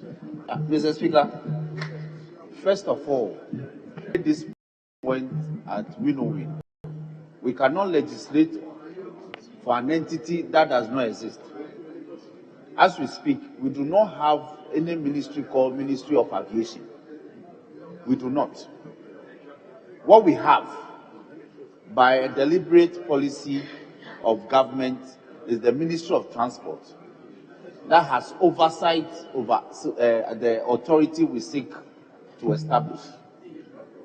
So we must ensure that in legislating. So we should say ministry responsible for aviation. Mr. Speaker, it has to be transport. So that if we are being careful, and I think we have discussed this thing more than 3 times in this 1 week. Restricting ministries because we're sure that they keep changing. So once we talk about the ministry responsible for, if it is aviation ministry, that's fine. If it is transport ministry, that's fine. But I agree with you that we cannot say Ministry of Aviation. Yes, because there's none now. Yes. But we can say ministry responsible for aviation. which would then mean the Ministry of Transport. I think that would be the best way. Yes, Tamale North. Mr. Speaker, is there any thing wrong with using minister responsible for aviation instead of ministry so that we can cure this? Because what we know is that in our constitution, we always have a minister of state. And that minister is responsible for something. So can we say, instead of ministry, can we say minister responsible for aviation? So that any minister, whoever or wherever, whichever ministry, whether Ministry of Transport, he is a minister who is responsible. Is there any reason why we don't want to use minister but ministry? Because here we are referring to somebody from the agency. We are not referring to the person of the minister. Yes, but I'm saying the one representative each from the ministry. You get my point? Yes. So I think after ministry we should insert responsible for aviation. All in favor of the proposed amendment say aye. All against say no. The ayes have it. The amendment is carried. Now I'll put the question on clause 30. Yes, Leader. Mr. Speaker, the gamut of this relates also to the ministry responsible for our territorial seas. So where do we place it? And since it's supposed to be a part of it, where do we place it? Would we have then to include one representative from the ministry responsible for our territorial seas? Because it's for what? The territorial. In aviation. Yes. Yes. Yes. Because Ghana includes it. And then, Mr. Speaker, as you do know, they have some how do you call them, some frigates on which planes will be landing. And they need to be regulated. Have what? You said they have what? Bridges. Frigates. These freight liners. Frigates. These ships. Fringes, okay. Precisely. Fringes. Are you talking about?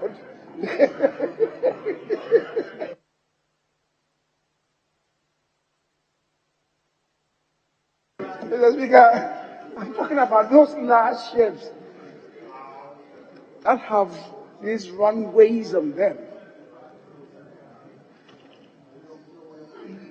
Dr. Zanato, would you come to my aid?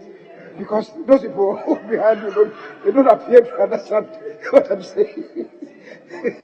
It doesn't appear that anybody understands those, so we may be careful. Mr. Speaker, it's a genuine word. Can you speak to your mic, please? No, it's actually another word for ship or a carrier on the sea.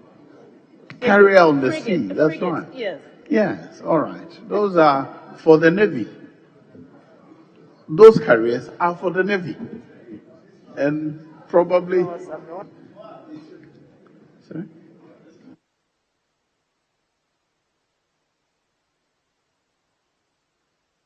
Yes, Honorable.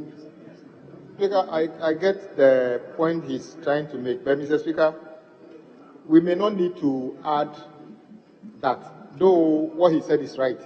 In fact, if you see the definition of aerodrome, it includes exactly what he's talking about, because aerodrome, that we call it airport, but airport, as we know it, is just one of the aerodrome, the things that constitute aerodrome.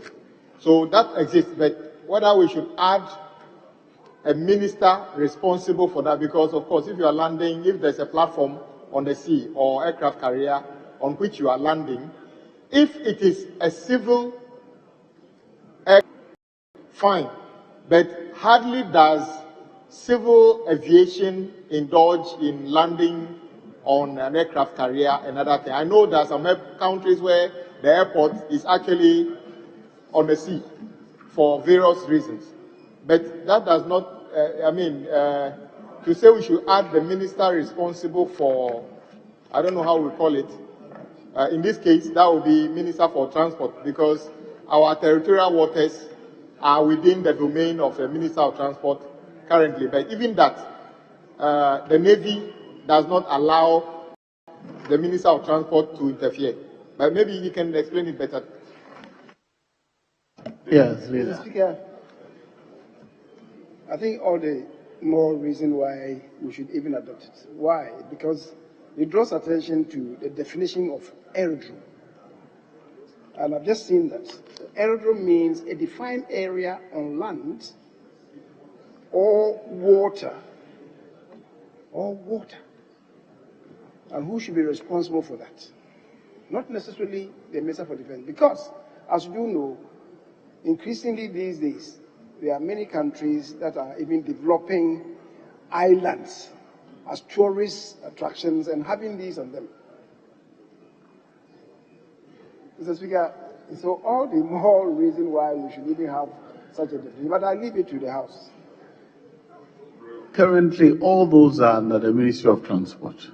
But the Ministry of Transport is responsible for aviation, and is also responsible for the sea transport. The only reason is that now we are regulating aviation, and from our experience, we don't have any freight liner or any freight liner which can take aircrafts. We have never experienced that, and so maybe we should ignore that. Yes. So I'll put a question. Yes, I'll put a question on Clause 13 as amended. Yes, Leader. Mr. Speaker, I have a second amendment, same 13C.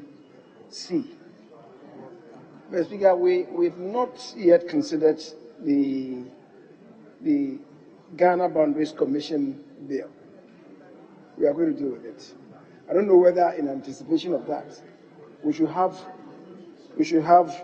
on the governing body of the board a representative of the commissioner of the Boundaries Commission.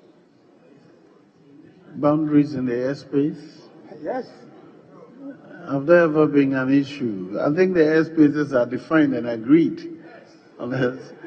Yes, Chairman, let me hear you on this.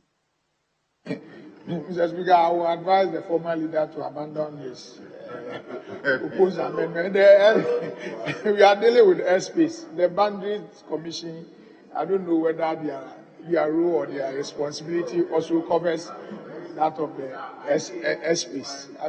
And these are specifically to ICAO defined standards. So I don't know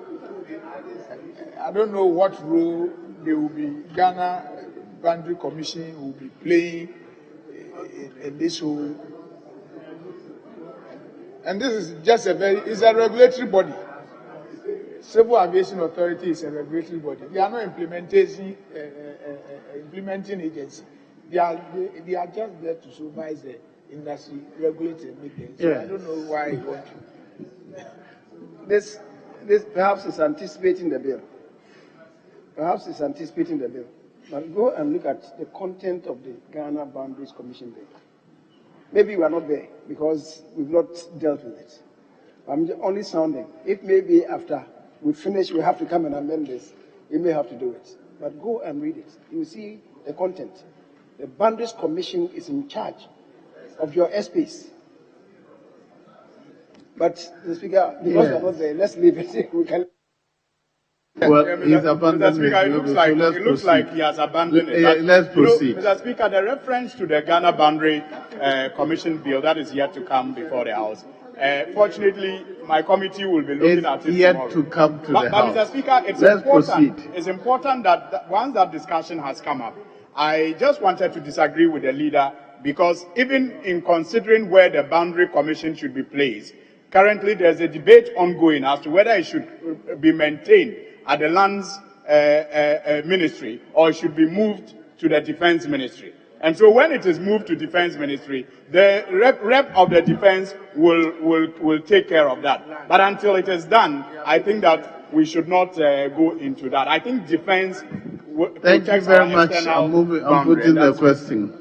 All in favor of clause 13 as amended, being a part of the bill, say aye. All against, say no. The ayes have it. Clause 13 as amended is ordered to stand. Clause 14. Functions of the board. Amendment proposed. Chairman. Mr. Speaker, clause 14, amendment proposed. Add the following new paragraph after paragraph A. Oversee the sound and proper management of the resources of the authority. I so move. Members, the proposed amendment is for the consideration of the House. Yes. Mr. Speaker, what do we mean by sound and proper? Who makes that determination? So the rendition should be oversee the management of the resources of the authority. So I am proposing that we delete sound and proper.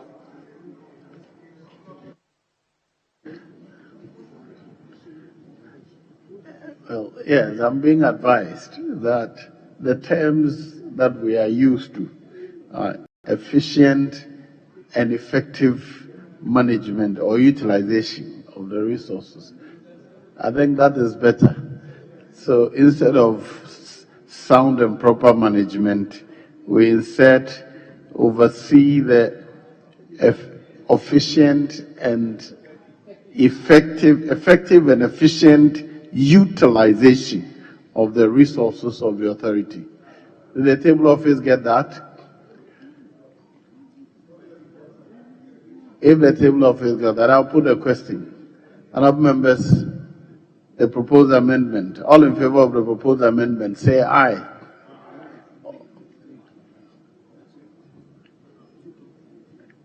All against, say no.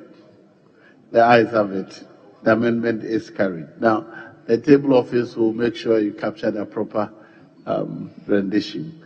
So now the question is clause 14 as amended. Is ordered to stand part of the bill. All in favor say aye. All against say no. The ayes have it. Clause 14 as amended is ordered to stand part of the bill. Duties and liabilities of members of the board. Yes, Chairman. Amendment proposed. Mr. Speaker, clause 15, amendment proposed.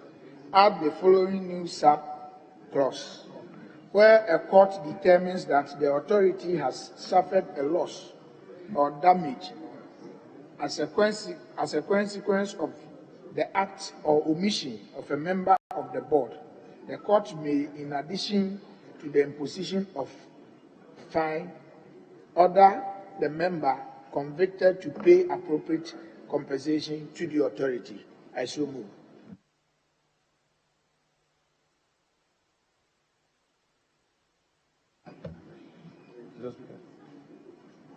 Yes. Mr. Speaker, I support the amendment, but with slight modification. Mr. Speaker, I will propose that after order, we delete there and insert that. And after member, we delete convicted.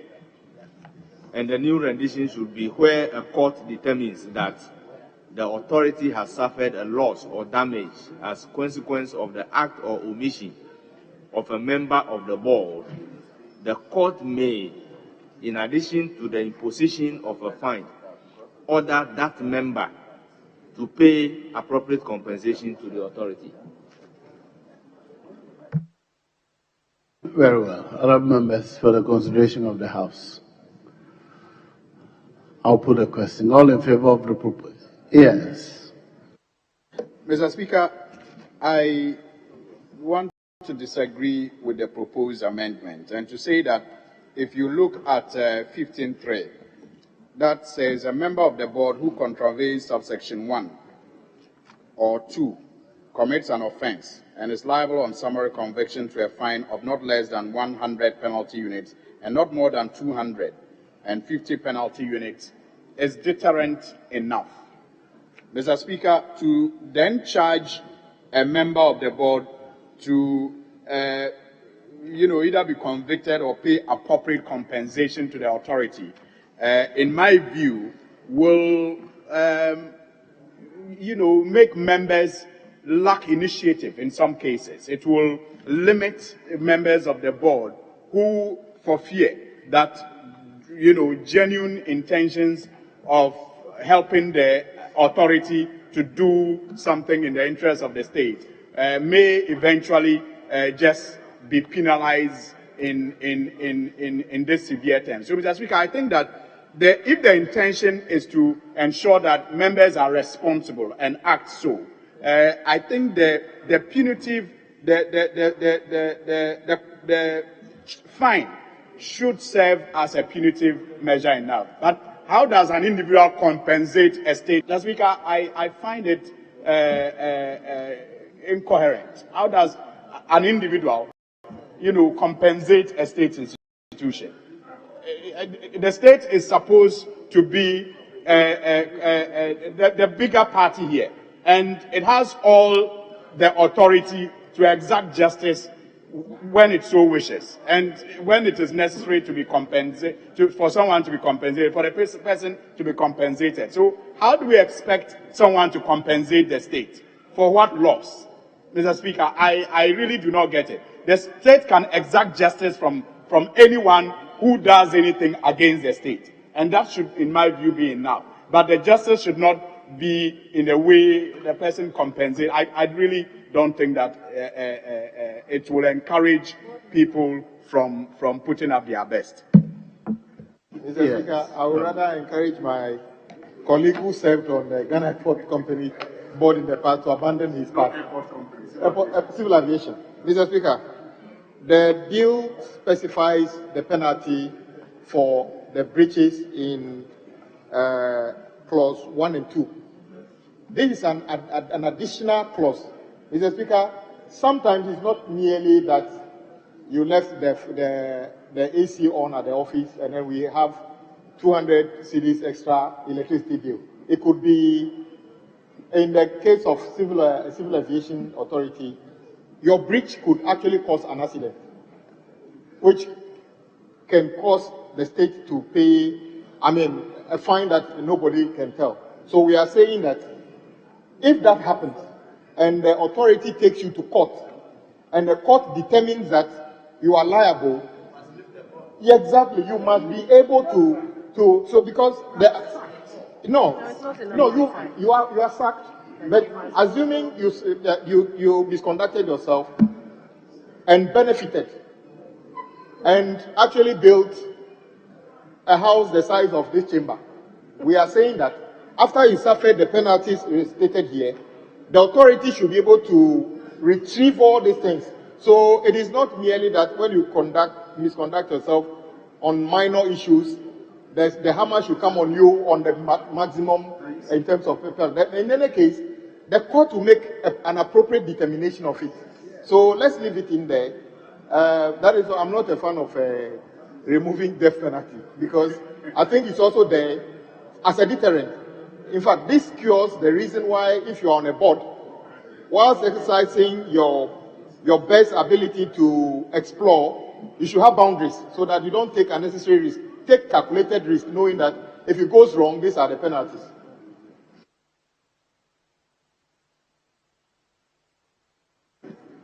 Speaker? Yes, I think that the proposed amendment is in order. My further amendment will be that in addition to having been found liable upon summary conviction and being made to pay the penalty, you should also leave the board. You shouldn't continue to serve on the board. Because what will happen is that if that's conduct, you may continue to engage in the breach and you will be penalized, and then you pay the penalty and continue to serve on the board. So once 15.3, you are liable under 15.3, there should be a 4, which will make you ineligible to continue to serve on the board, Mr. Speaker.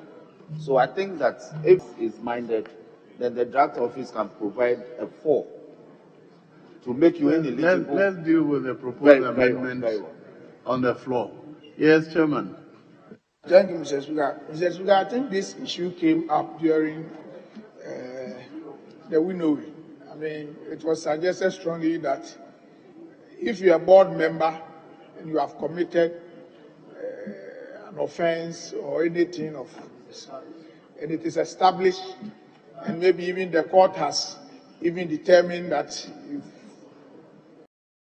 committed such an offense, why do you have to, and you have even gone further to pay a fine, why do you have to come back and serve on the board? I mean, then it will empower or embolden the board others commit same offense, and then they know that they will come back and serve on the board.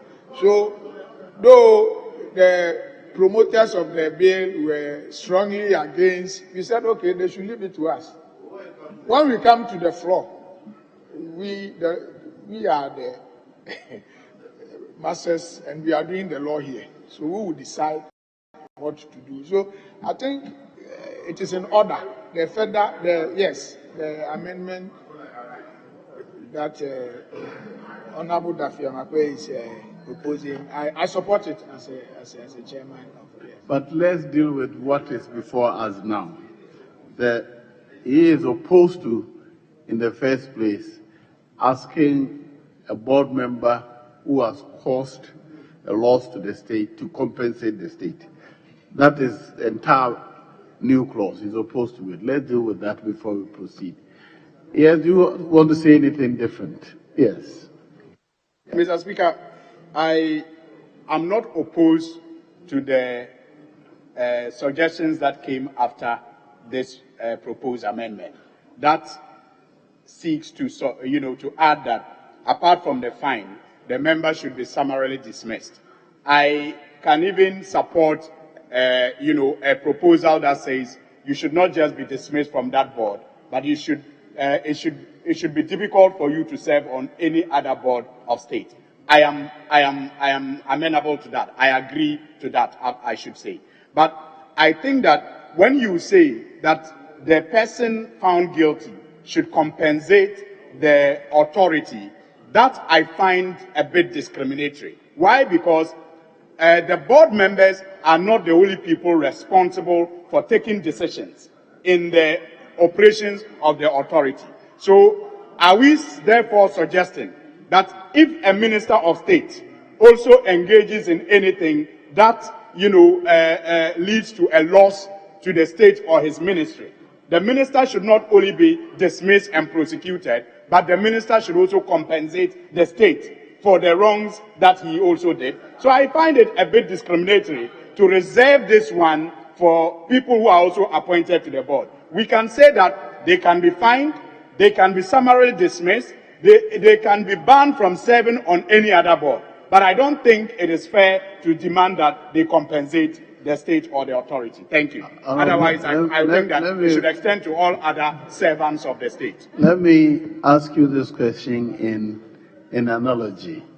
If, whilst you're a member of the Civil Aviation Board, you took the Civil Aviation's bus for your private business, and it got involved in an accident, it was destroyed completely. If it's determined that you are not authorized, you just exercise the authority, shouldn't you be made to refund the cost of the bus to the authority? Mr. Speaker, that should be an administrative discretion. But the disciplinary measure that can be taken here, I mean, if the administrators of the authority at that given point decide to apply this, then you can be summarily dismissed for using the bus in the manner that you used it. And then the authority can repair their bus, all right. But if they decide that you should repair the bus and stay, it becomes an administrative decision. I don't think we should you are make not it. an employee of the authority. You are appointed by the president on the board. So the management has no control over you, the board and the president. But we don't want to leave it to anybody's discretion. When it is okay, let him go. But if it is Honorable Suhini, then let him pay. So we are providing that if you get the company, the Civil Aviation Authority, into a cost as a result of your act, that direct cost, the court should have the power to order you to pay. They are leaving it to the court, not to the administration. That's. Speaker, you see, I think the two are not the same. If you are required to repair the exact damage caused as a result of your negligence, it's different from saying that you compensate the authority. The two are not the same. No, they are the same. No, Mr. Speaker, I If think you are repairing, you're putting using, it Mr. to. Speaker, Can I finish? Thank you. You're putting it to the status quo ante. The compensation is to bring you to your status quo ante. That is, the state in which you were before your act or negligence or your inaction led to the loss. And so, but it is the court that will determine whether you're liable as a result of your action or inaction, and not the management or the government, because you want an objective means of determining whether you are responsible for compensating or not. Let me listen to. Thank you, Mr. Speaker. Mr. Speaker, the rendition here says the court may. It doesn't say shall.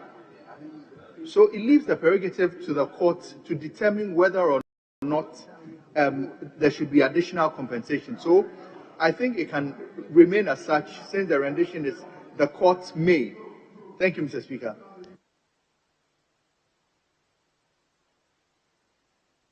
Let me listen to somebody else. Yes, I have. Mr. Speaker, thank you for giving me the opportunity. Mr. Speaker, I just want to, for instance, you are a member of the board who contravenes Section 15, and you are 1 and 2, and you are convicted. The fine to be imposed is a minimum of 100 penalty units, which translates to 12,000 Ghana cedis, and then the maximum is 200, which translates today to 24,000 Ghana cedis.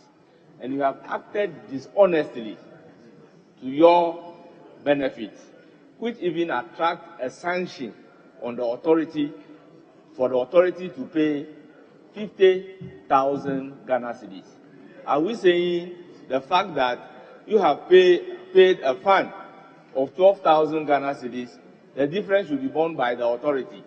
No, in the circumstances like this, the court will look at it and take a decision whether the circumstances is fair and just for you to pay the difference of the loss to the authority, or in the circumstances you are not entitled to pay. So this is giving a bit of discretion to the court, so that people who are appointed as members of the board will not act dishonestly to their personal benefits.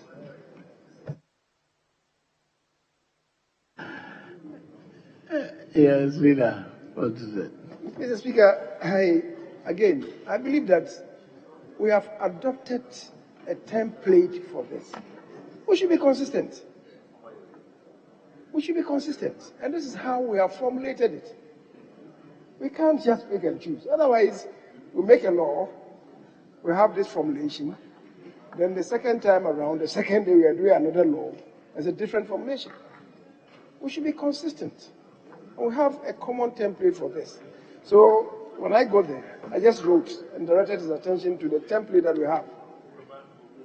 So, Mr. Speaker, I'm not too sure that we should be wasting so much time on this. Thank you. Yes.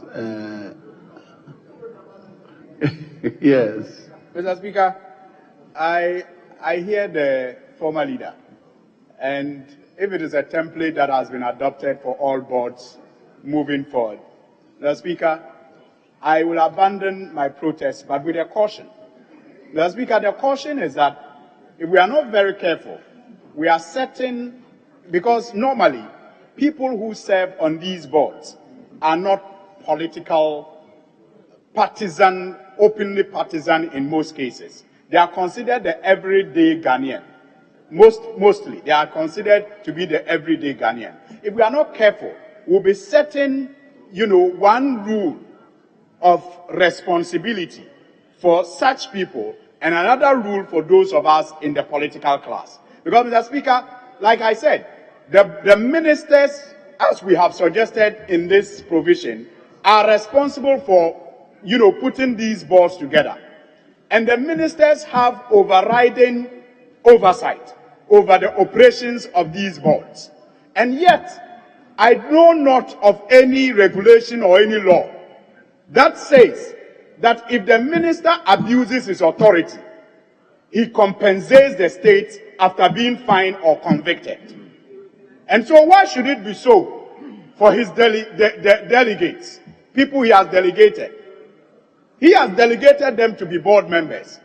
And yet you are proposing this, huge fine on them. And you, the minister, you think that you can be protected. Let's be careful. But I'll abandon it. If it's a template, I'll urge that we find one for the political office holders to Honorable, I think that is not a fair analogy. There's no minister who is responsible for any specific agency.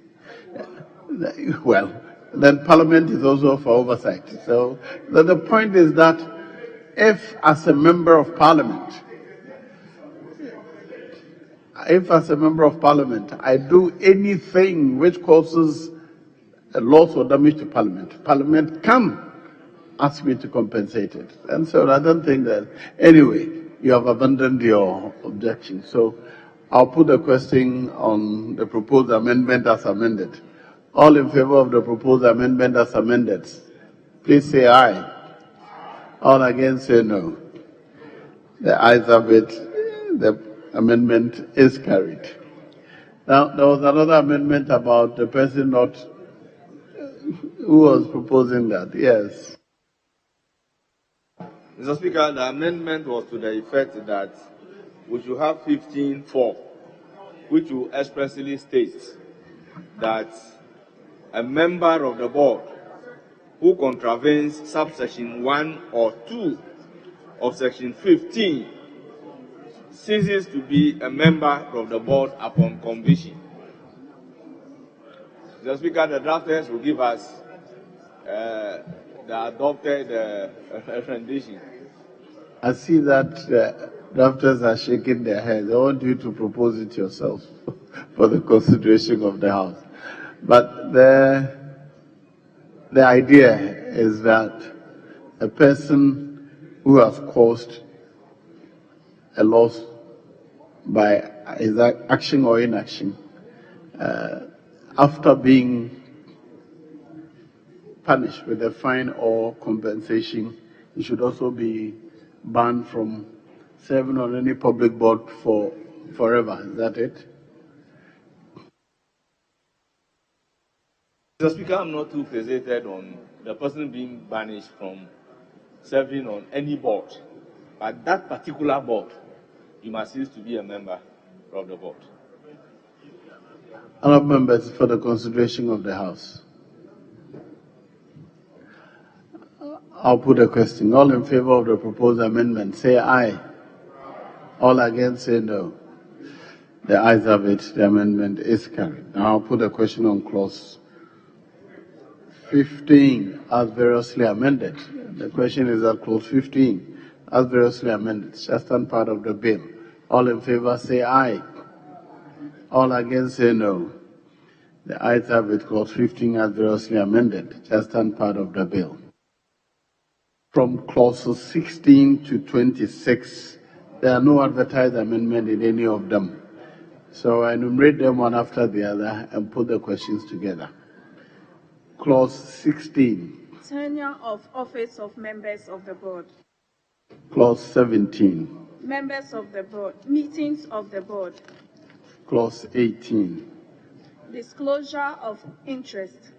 Clause 19. Establishment of committees. Clause 20. Allowances. Clause 20. Clause 21. Policy directives. Clause 22. Appointments of Director General. Clause 23. Functions of Director General. Clause 24. Appointment of Deputy Directors General. Clause 25. Functions of a Deputy Director General. Clause 26. Appointment of other staff. Honourable members, all in favour of clauses 17 through to 26. Sorry, clause 16 through to 26 being part of the bills. Please say aye. All against say no. The ayes have it. Clause 16 through to 26 are ordered to stand part of the bill. Clause 27. Secretary to the board. Amendment proposed. Chairman.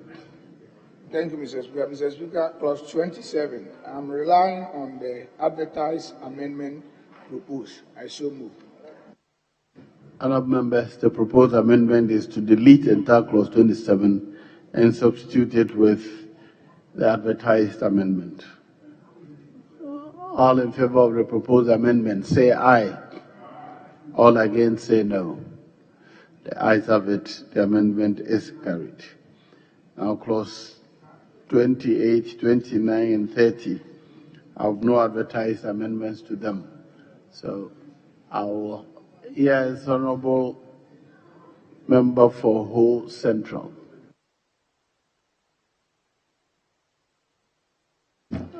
Although not advertised, I wish to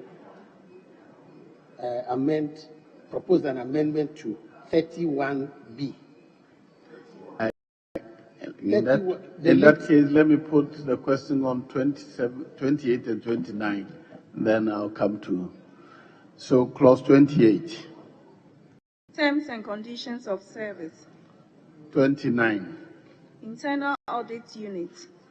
Honourable members, all in favour of clauses 28 and 29 being part of the bill, say aye. All against say no. The ayes have it. Clause 28 and 29 are ordered to stand part of the bill. Clause 30. Funds of the authority. Yes, Honourable Member for Ho Central, let me hear you. Mr. Speaker, I want to propose an amendment that we should delete 31B, which reads as 0.75% of the airport tax collected by an aerodrome operator in accordance with Section 1 of the Airport Tax Act. Yes. Yes. Let me, please address me. Address the chair. This airport tax does not exist. At the moment, airport tax does not exist. What exists is airport services charge, passenger services charge. That's what exists. That is what the aerodrome operators levy. They don't have airport tax any longer.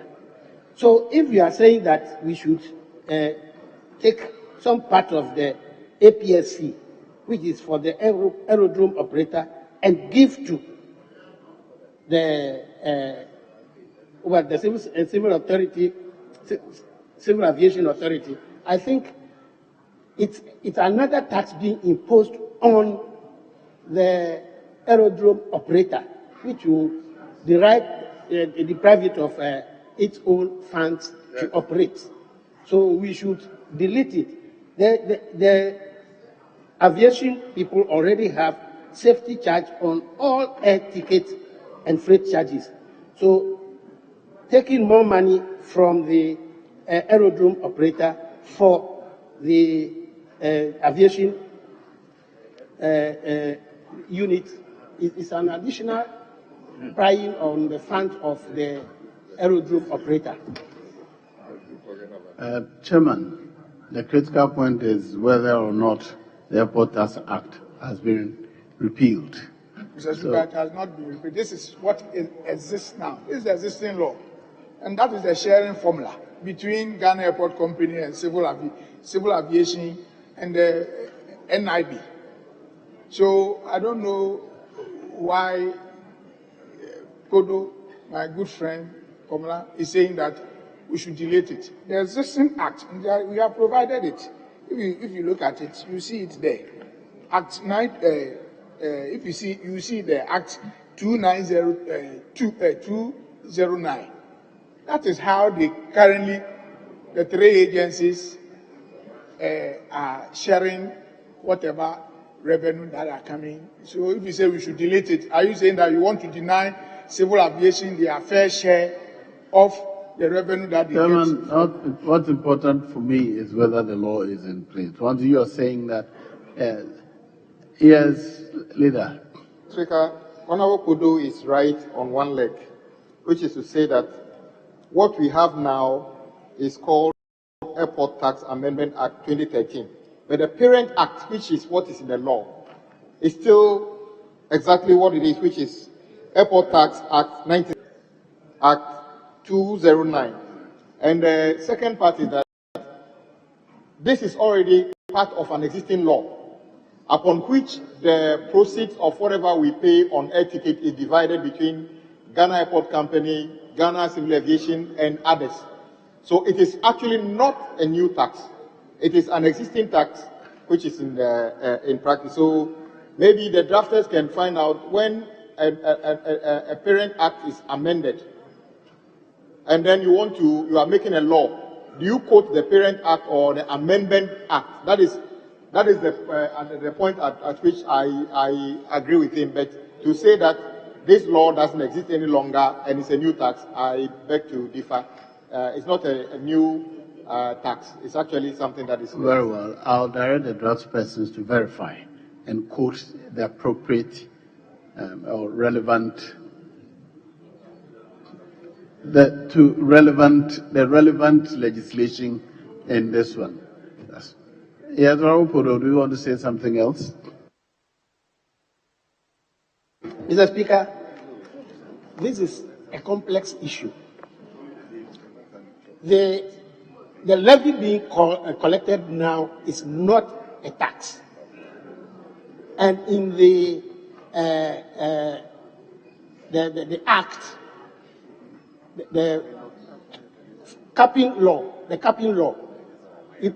airport levy collected is all given back to the airport company, and they are not giving any of that amount to the aviation unit, aviation department. They are not. So they are not. I'm telling you that they are not. They are not, because it's a passenger service levy which is being collected. So if you put it here again, you are creating problems for the two departments operating at the airport. Speaker, once again, I would humbly appeal to my colleague. In fact, the amendment took place in 2013. It means you and I were here when the amendment took place of the Parent Act. And yes, he is also right that at a point in time, Ghana Airport Company was unnecessarily impeding the redistribution of what was collected. But that issue has since been resolved. There's absolutely no problem as to the distribution at the moment. The percentages change from time to time, but that is administrative. That has nothing to do with us in this house. So I would encourage him that, yes, he's talked about a situation which was history, or which is history. It doesn't apply currently. So we can let it be this way for now. Very well. Other members, subject to the draft persons verifying the appropriate legislation to quote. I'll put yes. Mr. Speaker, having listened to Honorable Podo and the chairman and the chief whip, and based on a little knowledge I have with regards to airport companies' attempt to use all that revenue for purposes of taking care of loans that were used to support the construction of Terminal 3. Mr. Speaker, I wish to suggest that the bill be made in such a way that the Civil Aviation Authority hands will be strengthened to get the share that is due it from airport company, because it seems to me that the IRS usually, or these levies that are now collected, are collected by airport company and they do the distribution. So I wanted to suggest that we make it like we do for the District Assembly Common Fund, where you say not less than 0.75% of the airport tax collected by an aerodrome operator in accordance with Section 1 of the, because sometimes the discretionary give them, yes. So if the drafters can consider that, so that at least we make sure that it is not, what is given them is not less than 0.7% of the tax that is collected. I mean, I'm just being educated that to impose a tax, you don't give a ring. But then we are told that not less than 7% of total revenue that is taken goes to the, what is it? So that distribution is not a tax. Well, I think that the law should be clear. Because there are reports that sometimes they get less than 0.7%. Oh, no, it's all right. Speaker, the good thing is that what they have done now is to put all of the agencies together under the Ministry of currently Transport. So the distribution is no longer a problem. And as a matter of fact, he's already said something. Ghana Civil Aviation Authority is a regulator. In fact, this whole law is to properly make it a regulator instead of an operator at the airport, because currently they are both a regulator and they attempt to do some operations at the airport. This law is supposed to separate the regulator role from the the operators. So, Mr. Speaker, as a matter of fact, we already said it. When we built Terminal 3 at $250 million, Ghana Airport Company, Ghana Civil Aviation doesn't pay a penny. That bill is on the back of Ghana Airport Company. So if you want to divide in a way to favor somebody, you should be favoring Ghana Airport Company, because they are the ones who are carrying the burden of expanding airport infrastructure in the country. So let's leave it this way. The ministry, fortunately, the Ministry of Transport supervises all of them currently, and I think Cabinet, everybody look at this and think that this is the best way to carry it forward, so that we can leave it this way for them. Mr. Speaker, I think let's leave it this way. It's appropriate. Very well. I'll put a question. As many as are in favor of Clause 30 being a part of the bill, say aye. All against, say no. The ayes have it. Clause 30 is ordered to stand part of the bill. Clause 31. Exemption from taxes and rates. Yes, Chairman, amendment proposed. Thank you, Mr. Speaker. Mr. Speaker, Clause 31. I want to delete the entire amendment, clause, please. Honourable members, all in favor of Clause 31 being deleted from the bill, say aye. All against, say no. The ayes have it. Clause 31 is ordered to be deleted from the bill. Clause 32. Bank accounts of the authority. Clause 33. Borrowing powers. Honourable members, there are no advertised amendments to clauses 32 and 33. All in favor of clauses 32 and 33 being a part of the bill, say aye. All against, say no. The ayes have it. Clauses 32 and 33 are ordered to stand part of the bill. Clause 34. Application of funds. Clause 35. Accounts and audits. No, sorry, Clause 35 is to be deleted, right? All in favor of Clause 34 being deleted from the bill, say aye.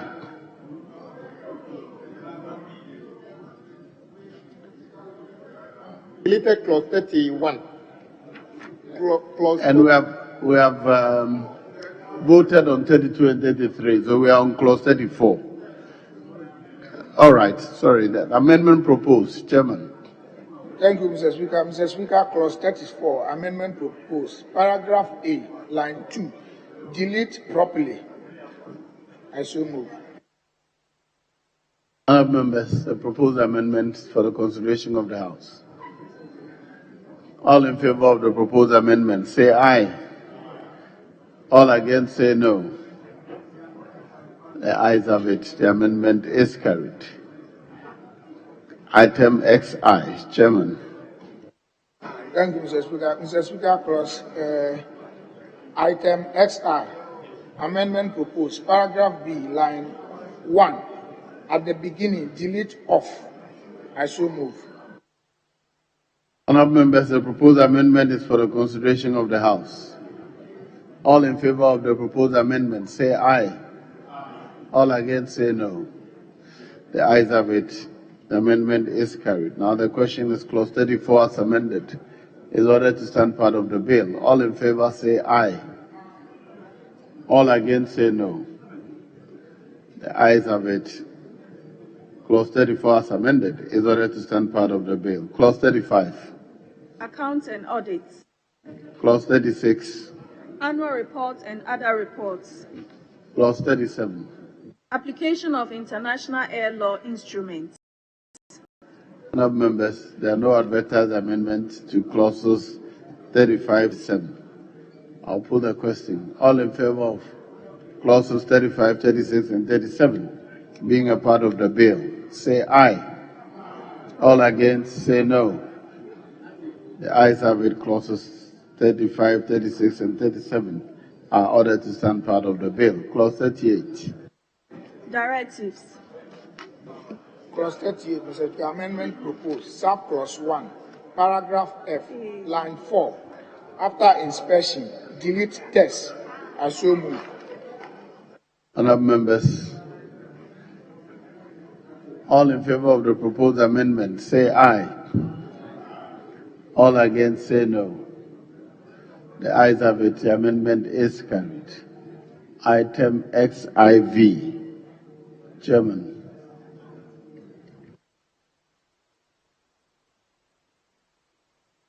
XIV. Oh, okay, sorry. We've done, should be marking them. XIII, yes. Yes, Mr. Speaker, item XIII. Amendment proposed. Subclause 1, paragraph W, subparagraph II. Delete practice and insert practices.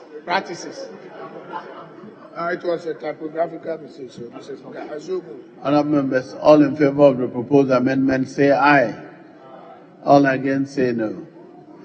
The ayes have it. The amendment is carried. Item XIV.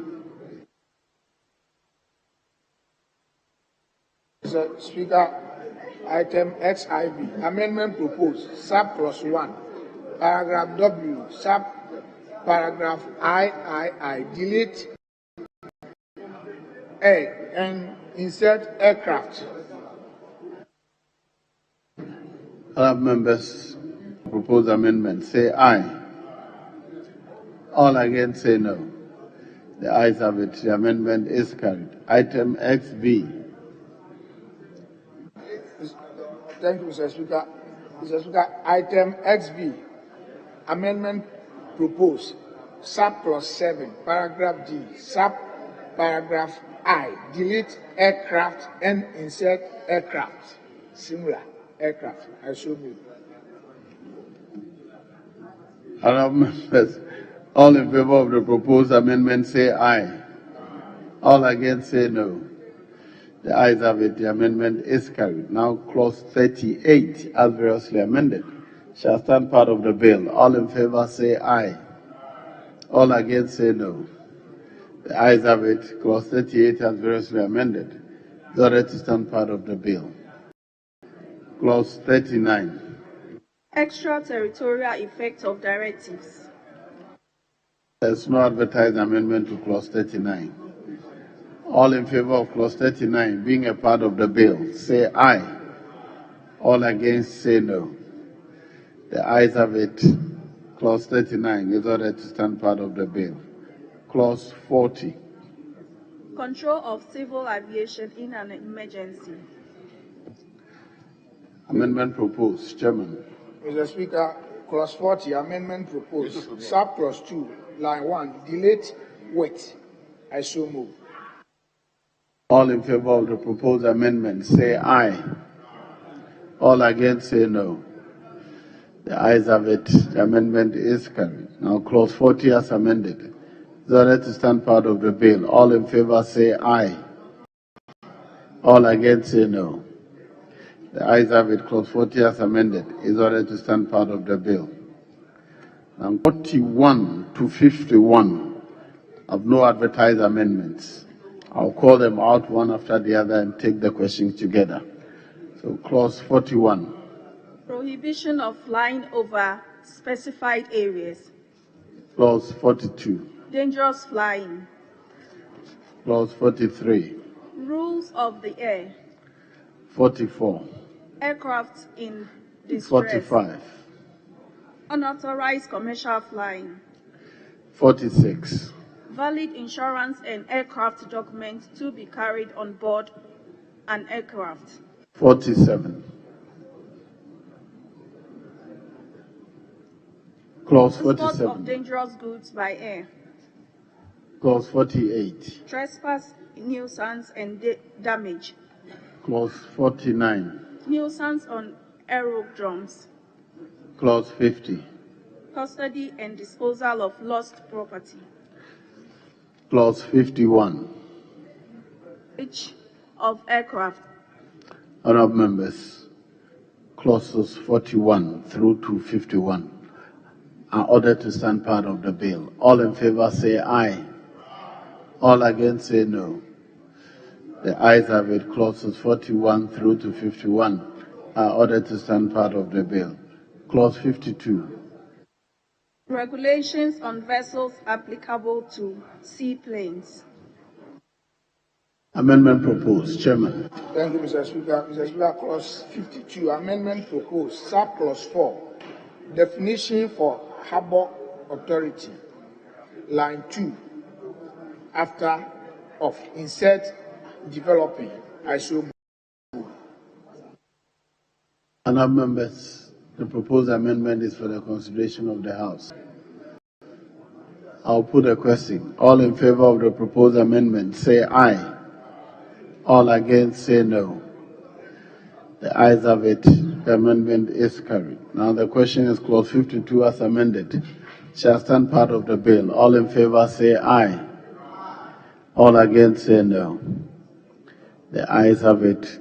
Clause 52 as amended is ordered to stand part of the bill. Clause 53. Exemption of an aircraft from seizure on patent claims. Clause 54. Patent claims not protected under Chicago Convention. There are no advertised amendments to these clauses. All in favor of this clauses 53 and 54 being a part of the bill, say aye. All against, say no.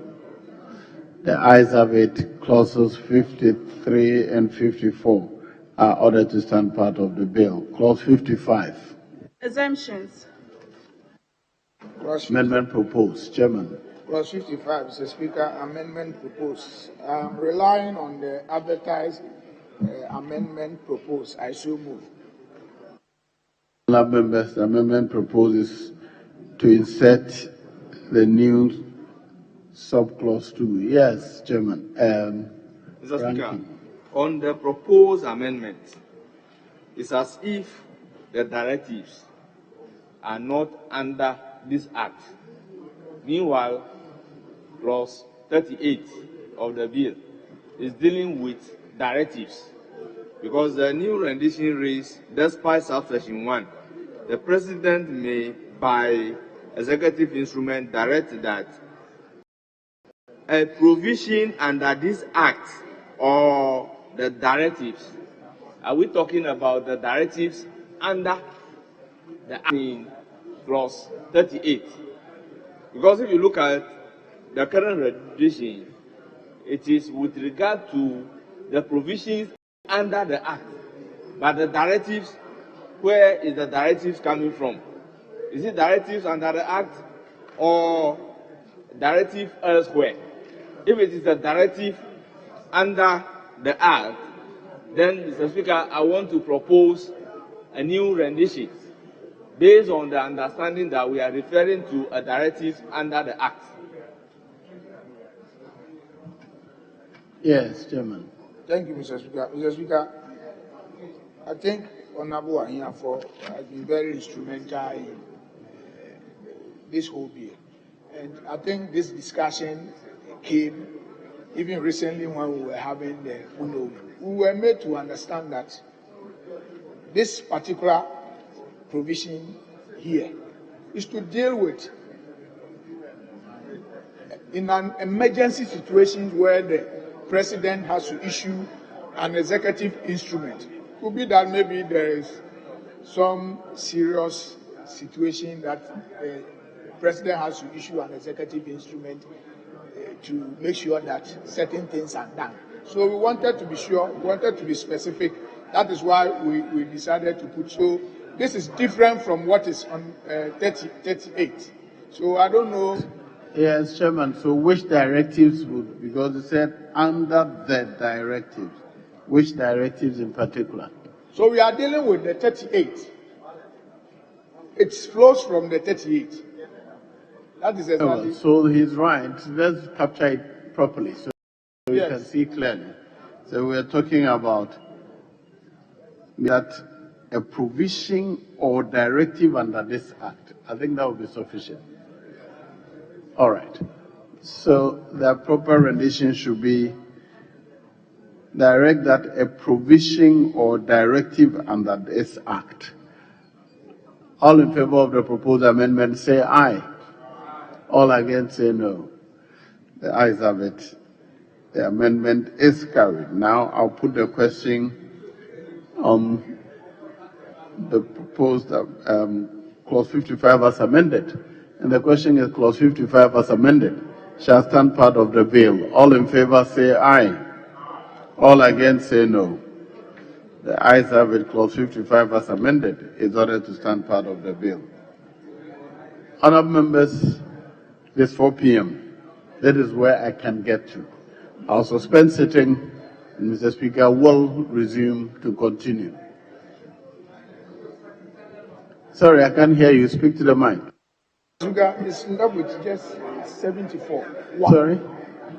It's left with only one clause, 74. Then we are done. Only the 74. Very well. There are clauses.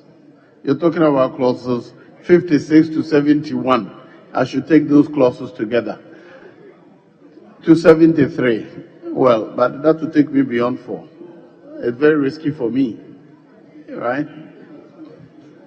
Very well. So, honourable members, clauses 56 to 73 have no advertised amendments. So I'll put a question. All in favor of clauses 56 through to 73 being a part of the bill, say aye.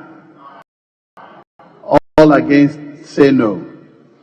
The ayes have it. Clauses 56 to 70 are ordered to stand part of the bill. Honourable members, I will suspend sitting and for an hour.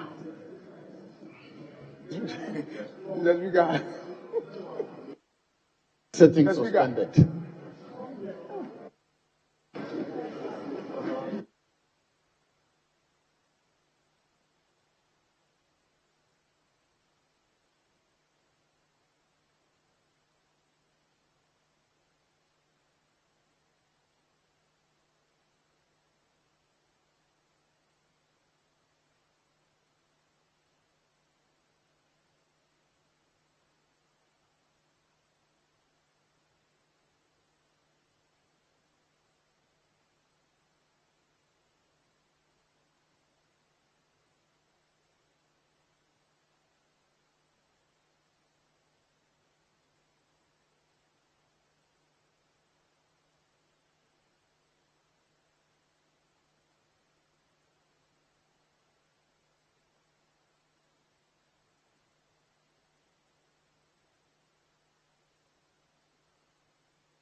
means it's already tilted. So we can just do those two clauses and then we. Honorable members, let me thank you for your patience. I was compelled to receive the heads of the boundary commissions in West Africa. And after that, attend to some of our colleagues, former members of parliament. I was informed the suspension was for 1 hour, and we've taken more than that, so that's why I'm apologizing. I'm just informed that you were at you just finished taking clause 73, and you were moving to clause 74 of the Ghana Civil Aviation Bill 2024. So I'll continue from there. Yes, Mr. Speaker. Okay. Honorable members, clause 74. Interpretation. We have a proposed amendment which stands in the name of the chair of the committee, can be found at page 34 of the order paper. Chair, you may move the motion. Thank you, Mr. Speaker. I would like to request that I cede chairman's position. The available chair is a member of the committee, Honorable Alice. I'm the vice chairman. Vice chairman, you can do so. Okay. Thank you, Mr. Speaker. Mr. Speaker, I rely on proposed advertising on the order paper. I so move. Thank you. Honorable members, yes, for the consideration of the House. Mr. Speaker, thank you very much. Clause 34, clause 74, XIX. It reads, economic regulation means an efficient and effective structure. Why is this structure and not measure? An effective structure or measure. Why is this structure? I need the chairman to explain. Means an efficient and effective structure aimed at eliminating the potential monopoly of airports and air navigation service providers. Means an efficient and effective structure. Why are you using structure and not measure, Mr. Speaker? Is it a measure or a structure? If you are using structure as a technical term, we need an explanation on it. But when you say it is structure, in my view, Mr. Speaker, it should be improved to read measure, not structure. Not structure. So an economic regulation means efficient and effective measure aimed at eliminating the potential monopoly of airports. And then, Mr. Speaker, I end there. When you qualify it to say potential monopoly, what if it is real? There is a monopoly, not a potential, that somebody monopolizes. Why are you qualifying the monopoly with potential? Unless maybe it's a preemptive move, another preemptive measure to avoid a monopoly. In that sense, I get it. But I have a difficulty accepting, Mr. Speaker, potential monopoly of airports. Potential monopoly. Why are we qualifying it to a potential monopoly? So if there is a monopoly, it's not the same thing as a potential monopoly. So, Mr. Speaker, this would be, I support the amendment, but I think that I have a difficulty if the chairman has no problem substituting measure for structure. Then the amendment can go as it is.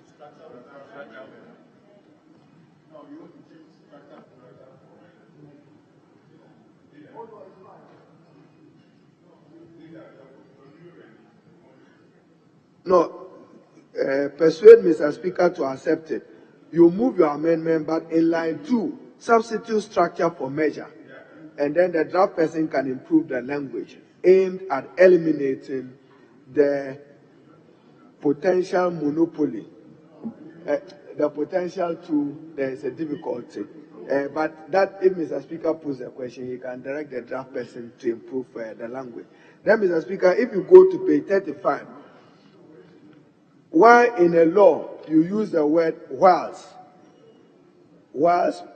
promoting healthy competition amongst air operators and protecting the interests of consumers of the air industry. Users of air industry or consumers of air industry? What do you want to say? No, but aviation industry, but do you want to use the word consumers? Are we consumers or we are users? Are we consumers or we are users? Mr. Speaker, consumers of the aviation industry. We are not consumers, Mr. Speaker.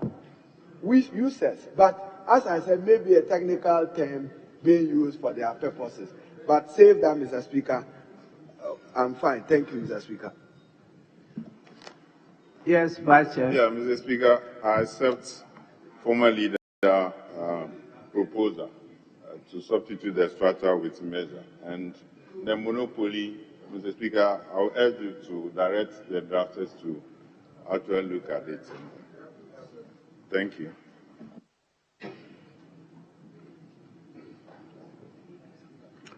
Yes, honorable members, I think Honorable Haruna Idrisu has raised very important issues. We will actually take the decision, but I'll give the consequential directives to the draft person.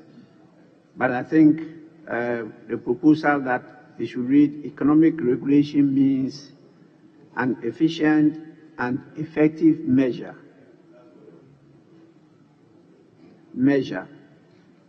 aimed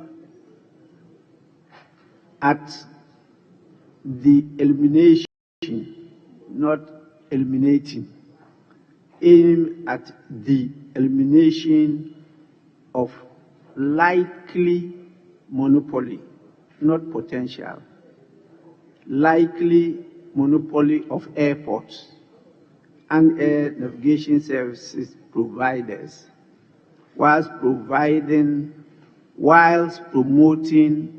a healthy competition amongst air operators and the protection of the interests of users of the aviation industry.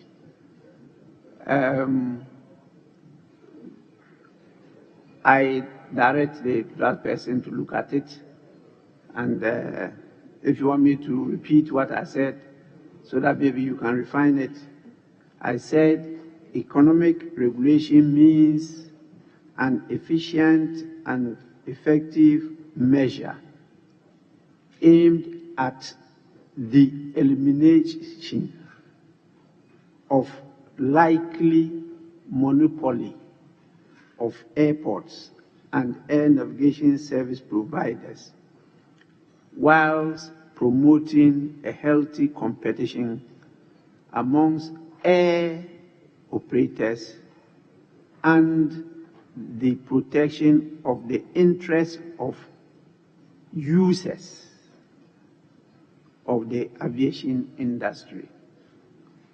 Honorable members,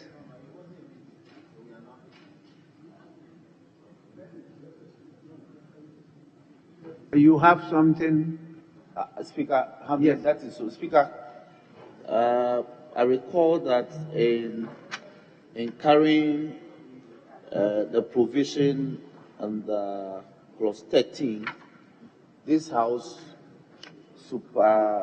interchanged the use of the words efficient and effective to effective and efficient.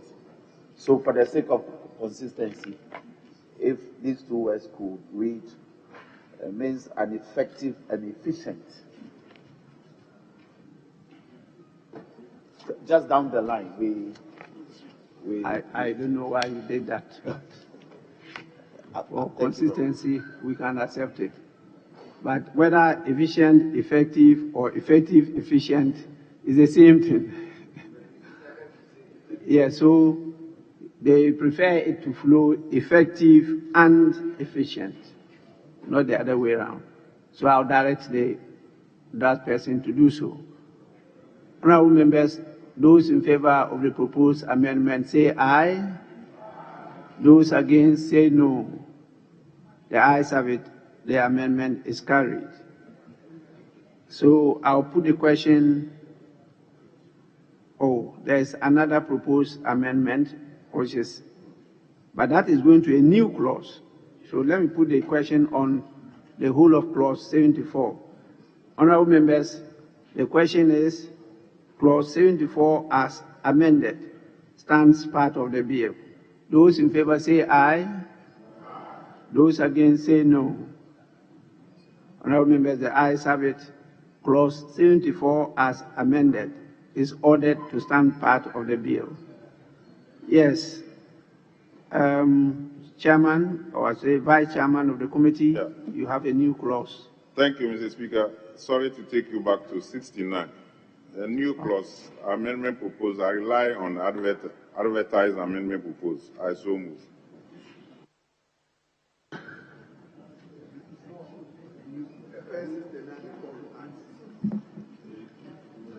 Mr. Speaker, it's supposed to be a new clause by itself, so it will probably become 70. We are not deleting 69. Well, the draft person will decide where it should come in. So we'll take it as a new clause, and I'll direct the draft person to decide the appropriate number to give it. Yes, please. Mr. Speaker, on the original 69, I'm also guided that this is purely technical. But Mr. Speaker, the use of the words there, it reads, a contracting state may at the time of ratification, acceptance, approval of or accession to the protocol. Where is that? I hope I'm reading right. Where is that? Clause 69. 69, yes. Oh, no. Ghana Civil Aviation Bill 2024. Oh, Civil Aviation Bill. It's different from what I have.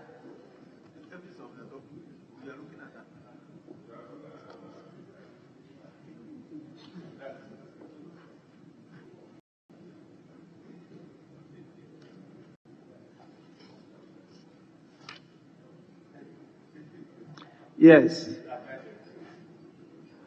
Honorable members, the proposed amendment has been moved. Is for the consideration of the House.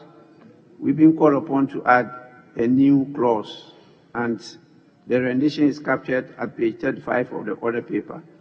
Those in favor say aye. Those against say no. The ayes have it. The motion is carried. I direct the draft person to get the appropriate number for this new clause, which deals with protection from liability.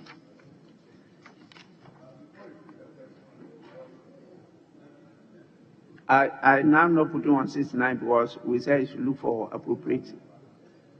But 69, you want to, 69, they haven't put the question.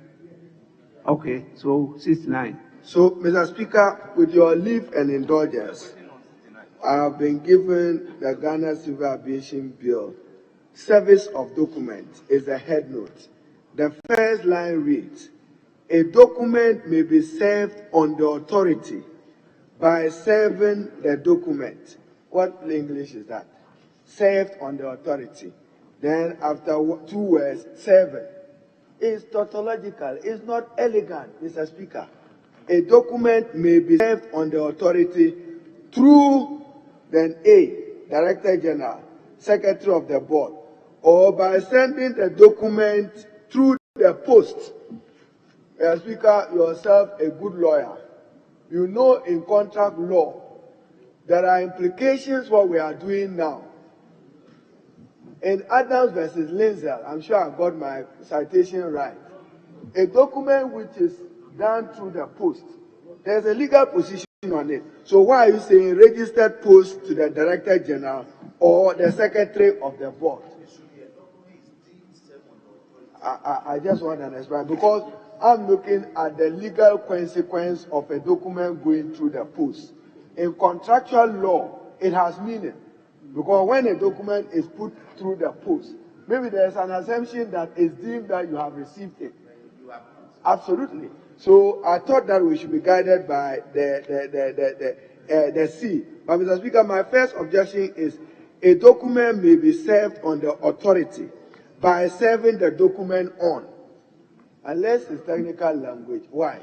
You are just saying that a document may be served the authority through, then you list them. Director General, Secretary of the Board. It will change the meaning. As we got the modern drafters are saying that I should sit down because I didn't do modern drafting. Thank you. Yes. Mr. Speaker, I support the position of the Honourable Member for Tamale South. And to add that, generally the principle is that the document is to be served personally. But where personal service in respect of corporate bodies, then I think the intent of this House in framing this provision is that a document is deemed served on the authority when it is served A, on the Director General, B, on the Board Secretary, or we can give the instances. So there has to be, the phrase has to be that a document is deemed served on the authority when it is actually served on the Director General, for instance, or the Secretary to the Board. But not that a document may be served. That is not how we have to phrase it. A document is deemed served on the authority when it is served, yes, on the Director General, on the Secretary to the Board. Mr. Speaker, so the drafters can tidy up the language.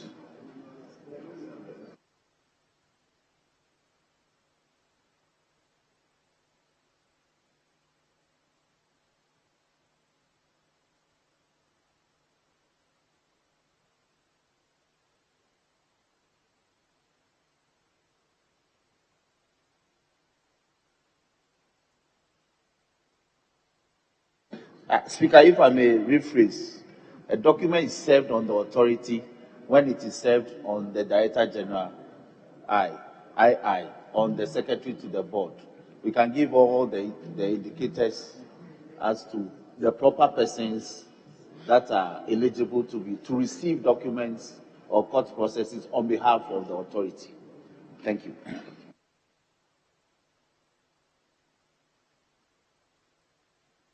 Yes, please. Mr. Speaker, thank you very much for giving me the opportunity. Mr. Speaker, I oppose the proposed amendment, and I'll urge the House to stick to the rendition. Mr. Speaker, if you look at 69, it's talking more about the mode of service. The rendition states that a document may be served on the authority by serving the document on. So it's talking about the mode, the manner in which the document is supposed to be served. And then the A is the Director General, the Secretary of the Board, or by sending the document by registered post to the Director General or the Secretary of the Board. Mr. Speaker, the general principle is that personal service is required. But in case of a juristic person, you may not be able to serve that juristic person, that artificial person. So you must serve through some workers of that juristic person. And the people designated to be served are listed in A, B, C. So, yes. So in view of the fact that this is talking more about the mode of service, the rendition as it stands is proper.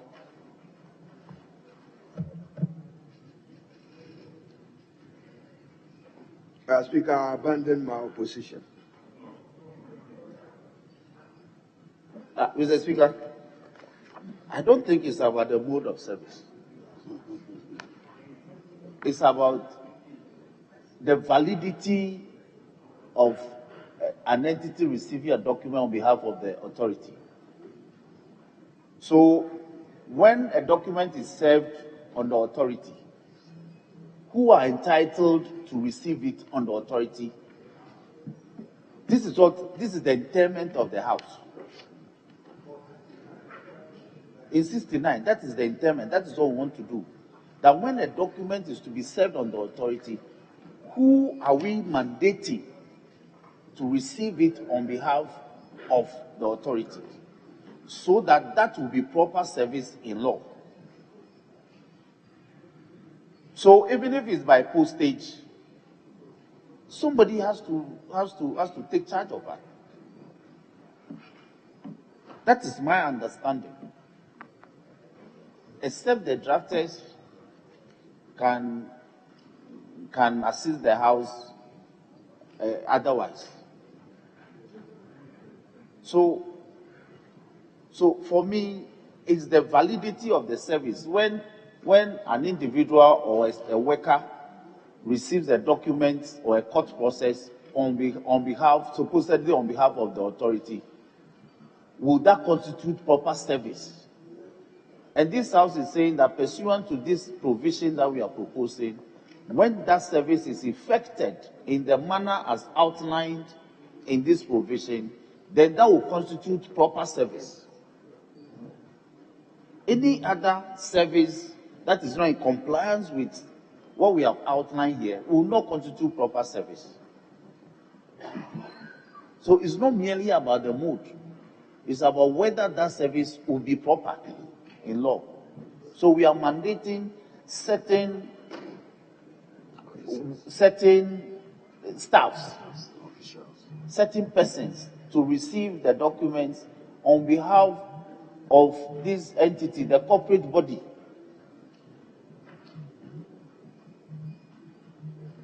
Well, I think the clause is addressing both the mode and then the recipient or the representative of the authority that legally should receive the document. So it's addressing both. And the way it's captured, for me, because of the new style of drafting, to make it clearer, simpler, remove technicalities out of it and the legalese. And like you were using the word deemed. Deemed is the old school of drafting. So I think this is quite acceptable in my humble view. Unless the House say otherwise, I think it captures the intent of the promoters of the bill. A document may be served on the authority. You can't use shall. So you have to use may be served on the authority by serving, which is generally understood. Other, as the Honorable Haruna was talking about, when you are doing personal service, handing it over, or by registered post. But if you are doing personal or registered post, the person to receive them is Director General or Secretary of the Board.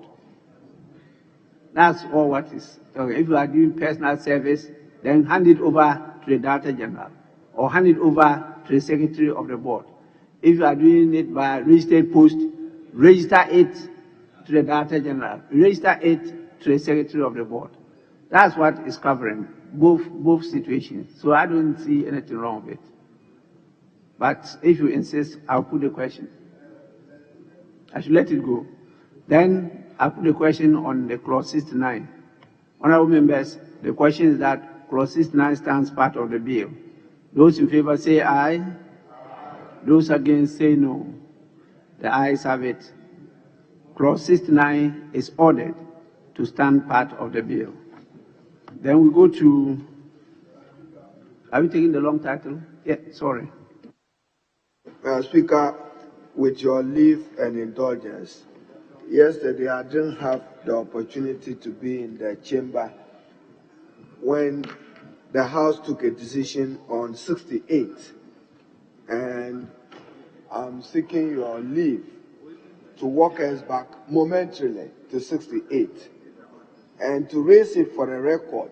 Even, Mr. Speaker, if I don't succeed, the record will vindicate me and you in future. 68 reads, subject to Article 88 of the Constitution and Section 56 of the Criminal and Other Offences Procedure Act 1960, Act 30. And Mr. Speaker, this is my problem. The authority shall initiate and undertake the prosecution. The authority shall initiate and undertake the prosecution. Mr. Speaker, Article 88 of the 1992 Constitution, Sub-Clause 3 reads, and I quote, the Attorney General shall be responsible for the initiation and conduct of all prosecutions of offences. Article 88.3. So why are you now giving this power to the authority? Mr. Speaker, this is flagrant disregard to Article 88.3. If 68 stands the way it is in this bill, that's subject to. Mr. Speaker, even when we came to special prosecutor, remember, in creating that institution, it was part of the debate. The Constitution is clear who can initiate criminal proceedings. The Attorney General, period. When you say the authority, how is the authority going to initiate criminal proceedings sitting with Article 88.3? So, Mr. Speaker, for these purposes, I read 88.1. There shall be an Attorney General of Ghana who shall be a Minister of State and principal legal advisor to the government. That's not my interest. In 88.3, the Attorney General shall be responsible for the initiation and conduct. Now you say the authority shall initiate. Which authority? Ghana Civil Aviation Authority, becoming a quasi-Attorney General, subject to the Constitution. Maybe you want them to initiate a process and give it to the Attorney General.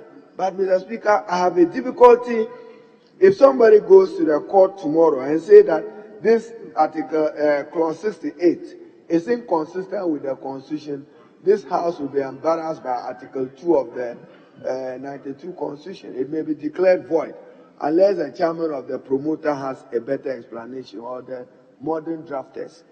So, 68, Mr. Speaker, I don't know if I've persuaded you enough to want to look at it yourself. Thank you. Yes, please. Speaker, the honorable member for Tamale South, the former leader, has raised very important issues. But, Mr. Speaker, I want to comfort him and add that we have as many as 6 legislations, including the Electricity Company Act, where we have given the company the prosecutorial powers to prosecute theft of power.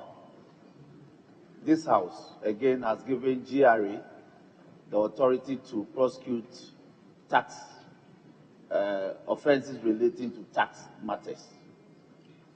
This House has also given the authority, as recently as 2019, to the Office of the Special Prosecutor to prosecute corruption and corruption-related offenses, all being derivative powers of the Article 88 that he has raised. So, in order to straighten the provision, Mr. Speaker, we could, that's why I say that some of these provisions have become standard provisions. So we could just borrow from the language from the Office of the Special Prosecutor Act, for instance, and tidy it up to suit the language of the enactment that's before us.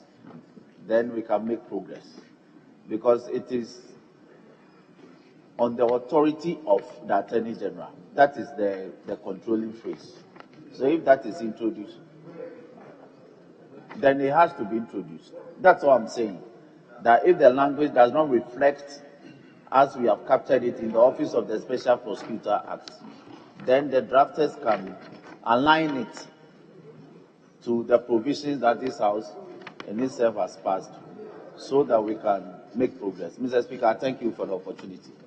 It's not something that we haven't done before. Mr. Speaker, we have. Even the Snit law, Mr. Speaker, the Snit Act is also giving powers to prosecute the pension fraud and all that. So we're giving prosecutorial powers to some entities to Yes, let me listen to Honorable Ayafu. Mr. Speaker, it is true that by constitutional imperative in Article 88.3, the Attorney General shall be responsible for the initiation and conduct of all prosecution of criminal offenses. This is constitutional. Any attempt to take away this power from the Attorney General to any body will be in contravention with Article 88.3 of the Constitution, and to the extent of its inconsistency, it will be null and void. But in some laws, we give a derivative power to some authorities, and then the prosecution is on the authority of the Attorney General. By the way the rendition is crafted, we cannot see the words of on the authority of the Attorney General. So if you look at the rendition as it is, it appears to be unconstitutional if it is not polished. And Mr. Speaker, on this note, I want to attempt at providing a new rendition to read, subject to Article 88 of the Constitution and Section 56, and on the authority of the Attorney, just let me take it again, subject to Article 88 of the Constitution and Section 56 of the Criminal and Other Offences Act 1960, Act 30, and on the authority of the Attorney General, the authority may initiate and undertake the prosecution in the name of the authority of persons who commit an offence under this Act or under the directives, instructions, or circulars made under this Act. Mr. Speaker, I so move. Yes, please. Mr. Speaker, I'm persuaded to support the ranking member on constitutional legal rendition. And Mr. Speaker, with your leave to remind the Honorable Dafemepo that the fact that nobody has gone to court to question what Parliament has done in GRA and those legislations you have done does not mean that we are right. If at any time somebody invokes Article 2 of the 1992 Constitution and questions it, Parliament may be reminded that we acted in a manner which is not consistent with the Constitution. Mr. Speaker, the words in Article 88 says all, initiate all. So you cannot attempt to usurp the authority, power, and mandate of the Attorney General and give it to Ghana Civil Aviation Authority, that they can. So maybe he's provided better rendition. I'll go with that. So, Honorable Nelson, the fact that somebody has not gone to court does not mean that we are right. It does not mean we are right. And so ours is to be guided so that tomorrow, Mr. Speaker, if somebody picks the parliamentary debate of the Hansard, with you presiding, they will know clearly that this is how you guided us on this provision. Thank you. I am unable to guide the House because I don't know what happened when they were considering Clause 68. So I tried to look at it, and I saw that it wasn't done yesterday. So the votes and proceedings with me has nothing on it. I don't know the debate before the decision was taken. What happened when you considered clause 68? It wasn't amended at all. Now, if it wasn't amended, the fact that the clause as it is in the bill says, subject to Article 88 of the Constitution, has subjected all what we have there to the provisions in Article 88. So all what you are talking about on the authority of and all those things are subjected to it. But this Ghana Civil Aviation Bill goes beyond Ghana to other jurisdictions. They have their associations and they deal with other jurisdictions. And so our Attorney General has no authority over the other jurisdictions. And so those dealing with Ghana, we subjected it to Article 88. Only be done on the authority of the Attorney General. But when it is not within the jurisdiction of Ghana, and it has to do with the international law, what happens?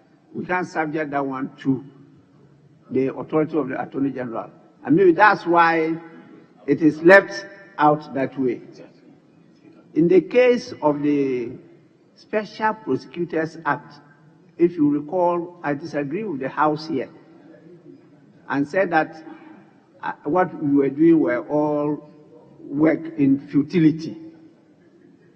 And you see the conflict situation we have now. Even though there's a provision in the same law saying that the office of the special prosecutor is independent, you can all see that something that is independent cannot be subjected to the authority of another body. And so it was really, for me, and I will keep on saying it, waste of everybody's time to establish that office. And you can see its effect today. You know, it's the Attorney General who is in charge, and he's still in charge, whether you pass that act or not, because the Constitution supersedes that act. And that is what is still happening. And now everybody is running away from prosecution of some cases. You know? Anyway, so I will advise that we leave it as it is. The question was already taken, and then the House took the decision, so we don't go back to it. I will plead with the Honorable Haruna Idrisu, who moved the initial motion, to withdraw his motion. Then we can proceed. Yes, sir. Mr. Speaker, except to say, I want to be guided. By the passage of this law, we are creating the authority as a statutory body. And once a statutory body in Ghana, an action against that particular statutory body, constitutionally, will come under Article 88, which will have to be prosecuted by the Attorney General. Even if it is outside Ghana, once it is a statutory body, it will be the same Attorney General.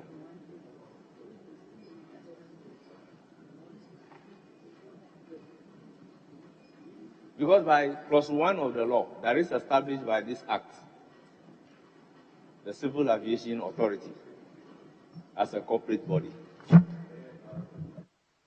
The problem we have is that the clause has put so many things together. You realize that when you, after a clause, in the name of the authority, you have a person who commits an offense under this act or under directives, instructions, and circulars made under this act. Now, when you go through the provisions of this act, you see that some of the provisions deal with things outside the jurisdiction of this act. So if they are to prosecute those things outside, it is the name of the authority that will be used. I think that is why they crafted it that way. You understand? It's just to use the name of the authority. And so I will advise that we let it stay as it is. Once it's subject to the Article 88, I think we are covered. Thanks so much. I don't know whether you dealt with the long title and the rest. Yes, please. There are 12 schedules as part of this, and I think we need You to handled all? Yes. So we come to the end of the consideration stage of the bill? Yes, but are we not supposed to put a question on the attached schedules, which are all part of the... Yeah. I haven't seen that on the... Oh, yes. I mean, I haven't seen that on the order paper. Oh, yes, yes. Yes, so... Oh, okay. There are no amendments? Yes. Okay, then we go on. Yes. So that we can... Yes, so...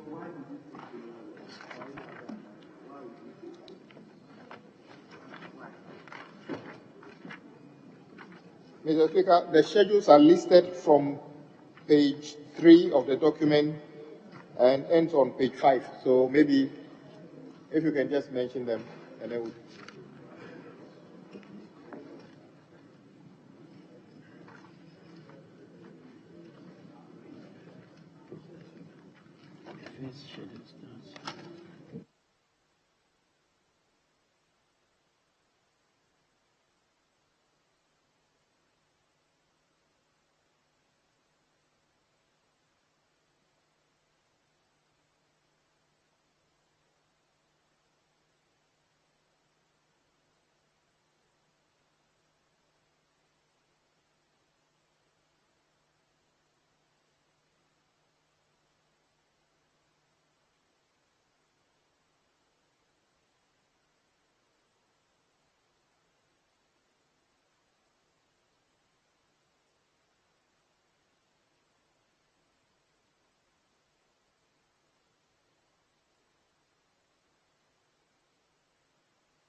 Honorable members, I'll proceed to put the questions on the schedules to the bill.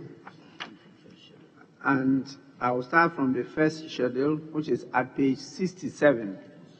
The first schedule is at page 67, section 37(1). Protocol to amend the Convention on Offences and certain other acts committed on board aircraft. There being no proposed amendment, I'll proceed to the second schedule, section 37(2) and 37(3) at page 76. Convention Page for 70. You have a proposed amendment to the first schedule? Just for information, that in the course of the amendments, the numbering of the sections may Have vary changed. because we have inserted new provisions and all.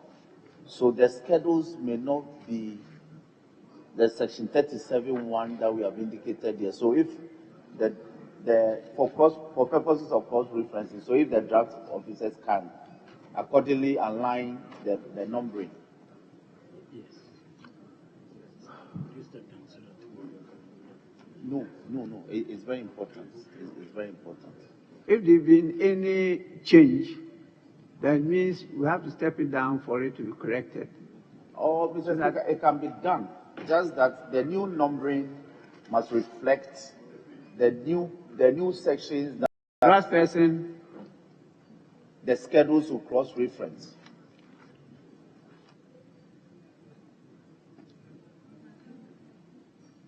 Before we put the question. Yes, I can put the questions, then they can clean it up later on. Yes. So second schedule at page 76. Convention for the unification of certain rules for international carriage by air. No proposed amendment. We'll go to third schedule, which is at page 104. Modification to the Convention for the unification of certain rules for international carriage by air. fourth schedule, which is at page 122. Convention on International Interest in the Mobile Equipment, 2001. The fifth schedule is at 202. Convention for the suppression of the unlawful seizure of aircraft. Hold on. Is there any Yes, proposed Mr. Speaker, amendment? Schedule 4 has got two parts. Okay. Part A. If you have, let me put a question on schedule 1, 2, and 3. Okay, then we come to you schedule can 4. raise it on the schedule 4. Right. Honorable members, the question is that schedules 1, 2, and 3 stands part of the bill. Those in favor say aye. Those against say no. The ayes have it. Honorable members, schedules 1, first schedule, second schedule, and third schedules are ordered to stand part of the bill. Fourth schedule. The fourth schedule. The fourth schedule has got two parts. Part A deals with the Convention on International Interest. Page 122. Yes. On mobile equipment, on equipment 2001. And then Part B, the protocol to the Convention on International Interest in Mobile Equipment on matters specific to aircraft equipment. So, she needed to read that. Yeah, I've seen that. Yes. But you just read the head of the schedule. You don't have to read both. Maybe I should have added fourth schedule, part A and B. That's how you prefer it. Okay, so read the part A heading and then read the part B heading. Table office. Convention on International Interest in Mobile Equipment, 001. And B? B is at page 174.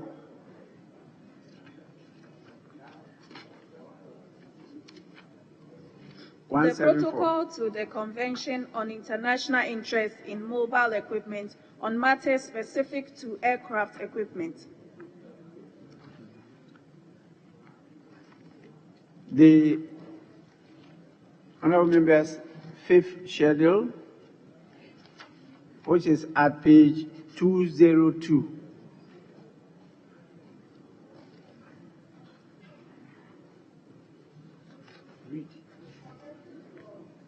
Convention for suppression of the unlawful seizure of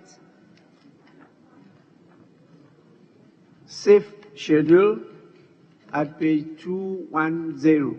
Convention on the suppression of unlawful acts relating to international civil aviation and the protocol supplementary to the Convention for the suppression of the unlawful seizure of aircraft. Seventh schedule. Convention on damage caused. 240. Convention on damage caused by foreign aircraft to third parties on the surface. Okay.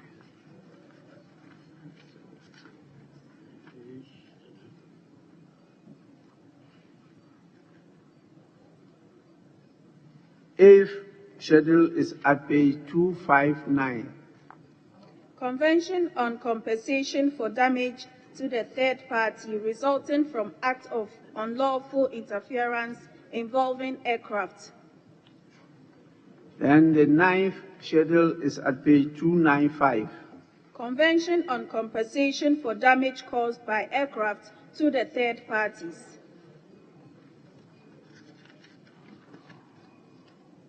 The 10th schedule is at page 312.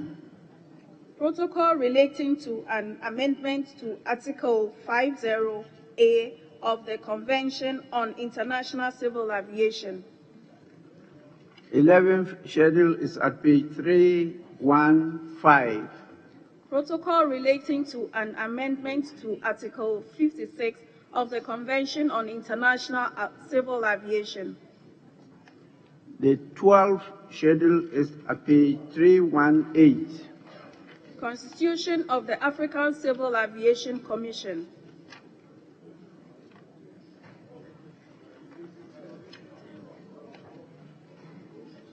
Honorable members, I put the question from schedules 4 to 12. Stand part of the bill. Those in favor say aye. Those against say no. The ayes have it. Honorable members, schedules 4 to 12 are ordered to stand part of the bill. I direct the draft person to cross-check and do the necessary amendments to correspond to what has already been amended earlier on by the House. The cross-references must correspond to what has been amended by the House earlier on. With this, we move on to the long title. Before the long title, yes, please. Mr. Speaker, with your indulgence and leave, may I refer you to clause 70?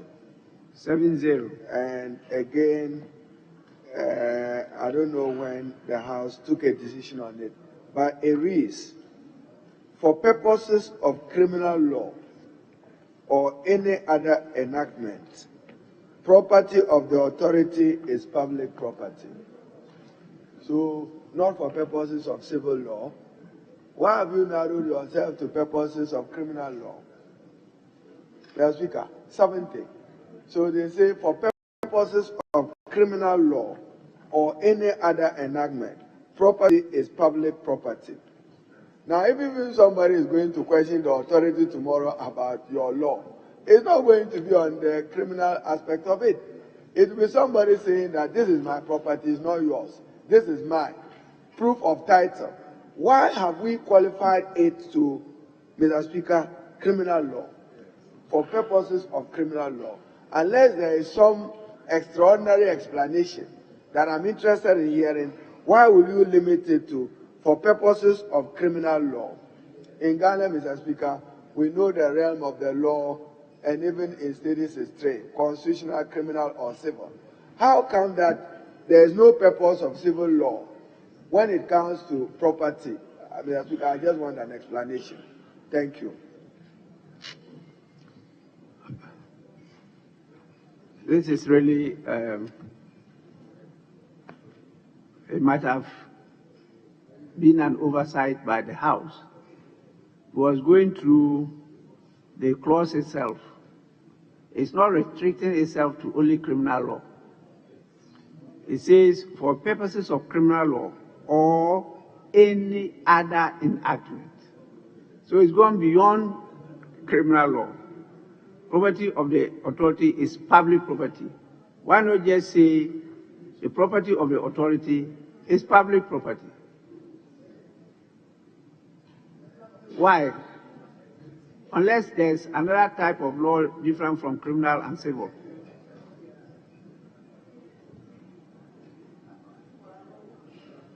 What is the reason? Yes, please. Mr. Speaker, I don't know the reason, but what Honorable Haruna said makes sense, because the disputes may not, you cannot guarantee that disputes are always criminal in nature. It can be civil as well.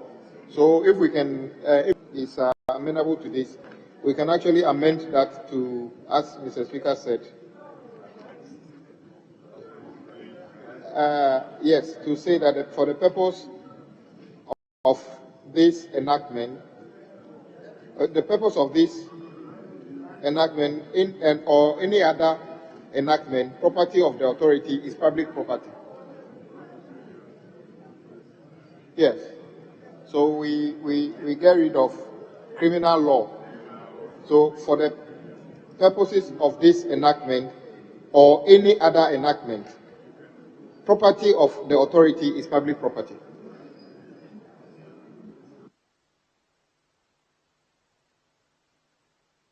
I just thought it's just the simpler things to say property of the authority is public property.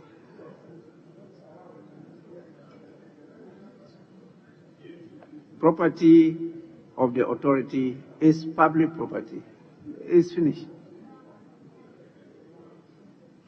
Speaker, you put it better. So, that person that's okay. Yes, please. I think that it is just a carryover from the old law.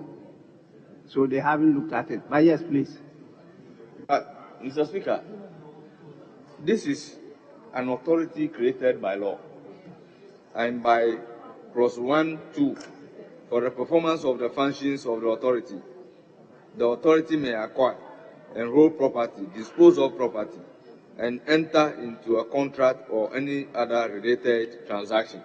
3, where there is a hindrance to the acquisition of the land may be acquired for the authority under the Land Act 2020, Act 1036, and the cost shall be borne by the authority. So, Mr. Speaker, the authority being created as a statutory body, is there any statutory body which property will not be a public property? So we don't need the provision. We don't need the provision. We don't need that.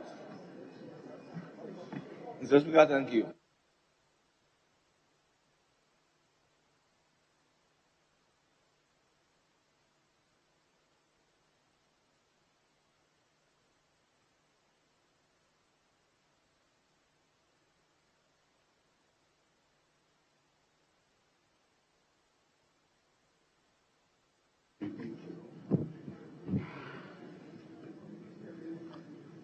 I'm sure we are having these challenges because of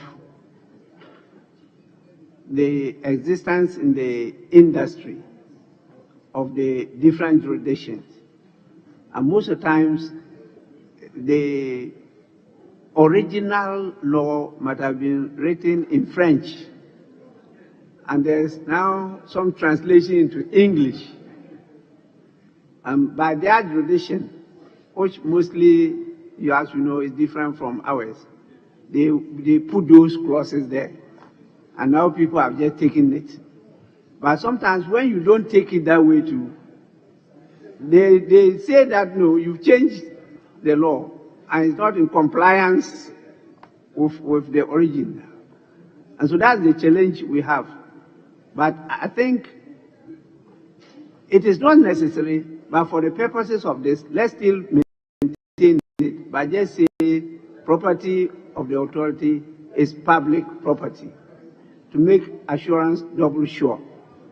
I think that will be the proposal. So I'll put a question on that clause, and that's clause 70. Was it amended accordingly? Like that? My amendment, what I proposed, is that what was captured? It's new, so I have to put it there. Yes. So, honorable members, you have to move that motion then. Mr. Speaker, let Bernard Ahia put it on your behalf. Yes. But Bernard Ahia put Mr. Speaker's amendment. Move the motion as your amendment. Thank you. But why are you running away from it? Because you drew our attention to it. Yes, please. Mr. Speaker, amendment proposed. Clause 70. Just rely on Speaker's revision. That's Wait. Mr. Speaker, clause 70, amendment proposed. Delete and insert. The property of the authority is a property, is public property. Honorable members, motion for amendment of clause 70 has been moved. It's for the consideration of the House. Since it's straightforward, I put the question. Those in favor of the proposed amendment, say aye. Those against, say no. Honorable members, the ayes have it. The motion is carried. And I put the question on the clause 70, that clause 70 as amended stands part of the bill. Those in favor say aye. Those against say no. The ayes have it. Clause 70 as amended is ordered to stand part of the bill. Honorable members, the long title, and my attention was drawn that there was an earlier amendment inserting training in the objects, that is clause 2. The objects of the authority are to regulate aviation safety, training, and security. So it has to be inserted in the long title. Yes, please. Speaker, I have an advertised amendment to the long title. Advertised? Yes, and so I'm surprised that... Where is it advertised? Mr. Speaker, yesterday, this is the addendum that I have advertised, and today somehow it didn't feature. So if I may have the opportunity to move it, then if there are any further amendments. Honorable members, there is a proposed amendment to the long title of the bill, and please let's listen to him so that we can take a decision. Yes, please. Speaker, thank you very much. Speaker, the long title amendment proposed, delete and insert the following: an act to establish the Ghana Civil Aviation Authority to regulate aviation safety and security, amend and consolidate the laws on civil aviation, and provide for related matters. Please. No, please. Mr. Speaker, the existing long title reads, an act to review and consolidate the laws relating to civil aviation, establish the Ghana Civil Aviation Authority to regulate aviation safety and security, and provide for related matters. Mr. Speaker, with all due respect, this is not an elegant way of putting the long title. Recently reviewed and established the Ghana Standards Authority as a new entity by reviewing and consolidating the existing laws. We have also set up, Mr. Speaker, what we call the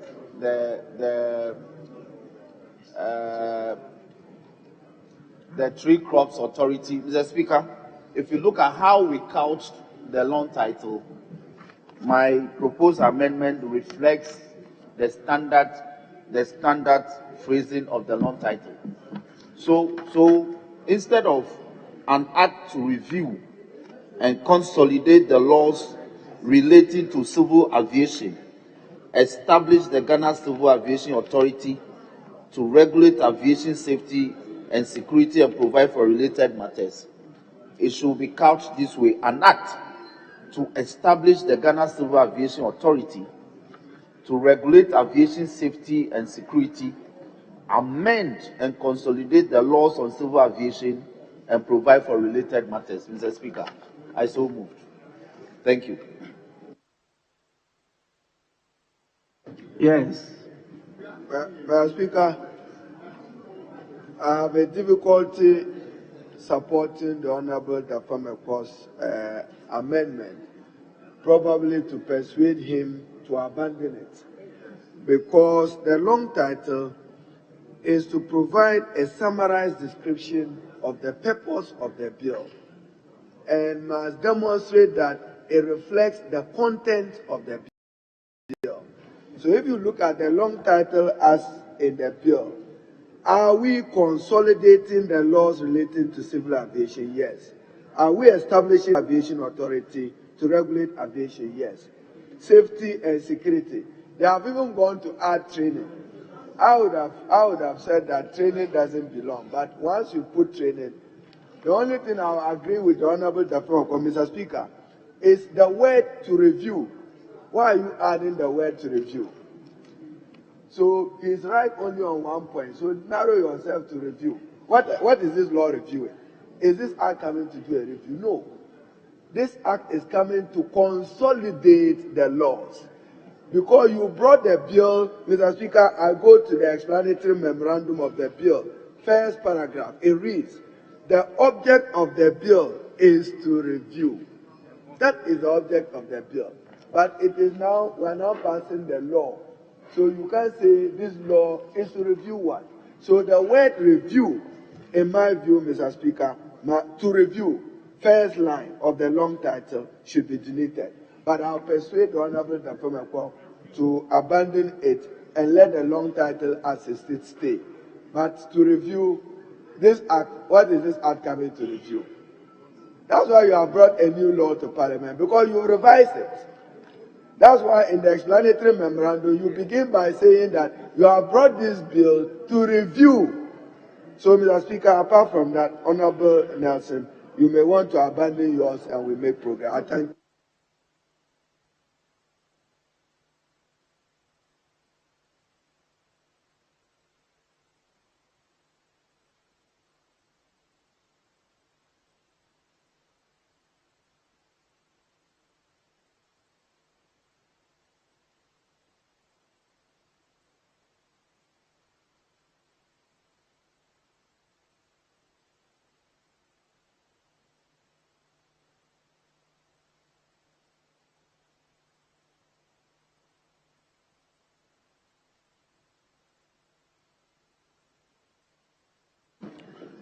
Yes, please. Mr. Speaker, if we take a casual look at all the recent laws we have passed, this is not how we couched the long title.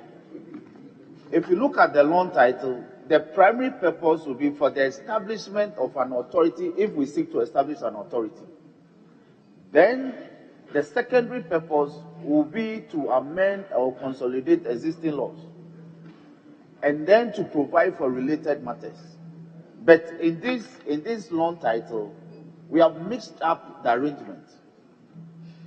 For instance, the establishment of the authority is lying somewhere in line 2.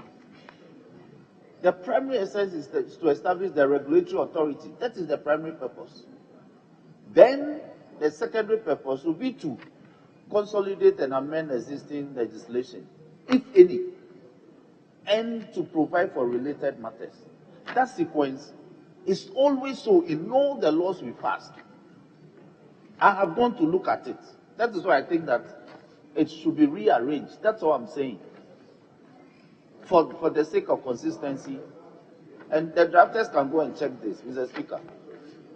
So my rendition is that an act to establish the Ghana Civil Aviation Authority, that's the primary purpose, to regulate aviation safety and security, then amend and consolidate the laws on civil aviation, and to provide for related matters. That's that we employ in crafting the long title, Mr. Speaker. I thank you.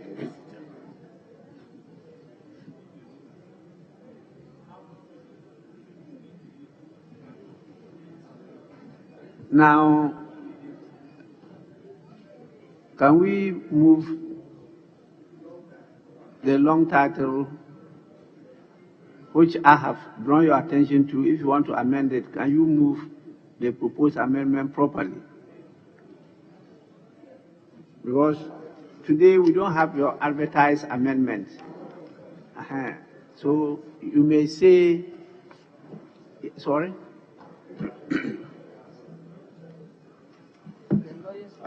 I mean, he was on his feet. That's why I was trying to get him to. Mr. Speaker? Yes. I indicated that indeed I had an advertised amendment yesterday. But it is not on today's order paper. So it was yesterday. I'm sure it's an omission. Addendum. Yes.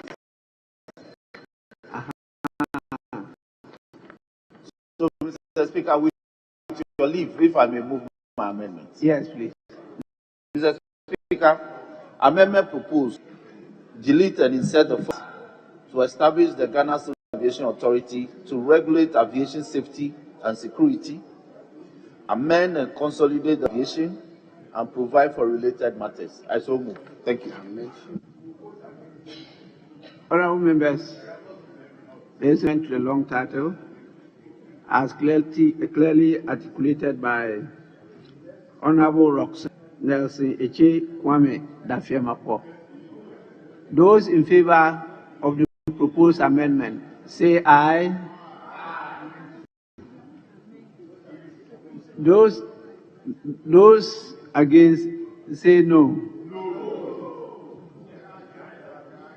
The noes have it.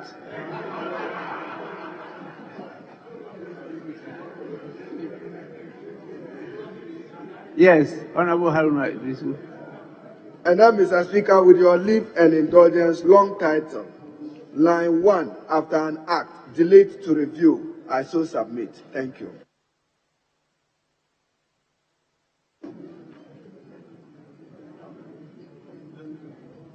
You are proposing an amendment to a long title to delete review. Then if I have to delete review, then we have to add the and. Review and. Yes. I support the amendment because the act is not to review. So the review and the should be deleted. So the wrong title will be an act to consolidate the laws relating to civil aviation, establish the Ghana Civil Aviation Authority to regulate aviation safety, and then the rest of the provisions will follow. Yes, yes. Honourable members, the proposed amendment is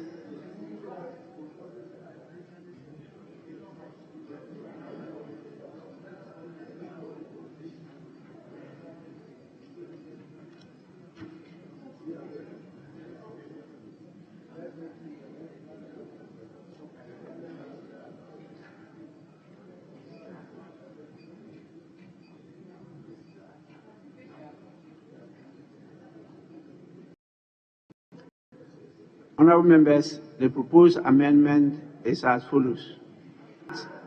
To consolidate the laws relating to civil aviation, establish the Ghana Civil Aviation Authority to regulate aviation safety, training, and security, and to provide for related matters.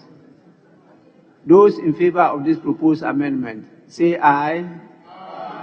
Those against, say no. Honourable members, the ayes have it. The motion is carried. I put the question on the long title now, and the question is that the long title stands part of the bill. Those in favour say aye. Those against say no. The ayes have it. Honourable members, the long title is ordered to stand part of the bill.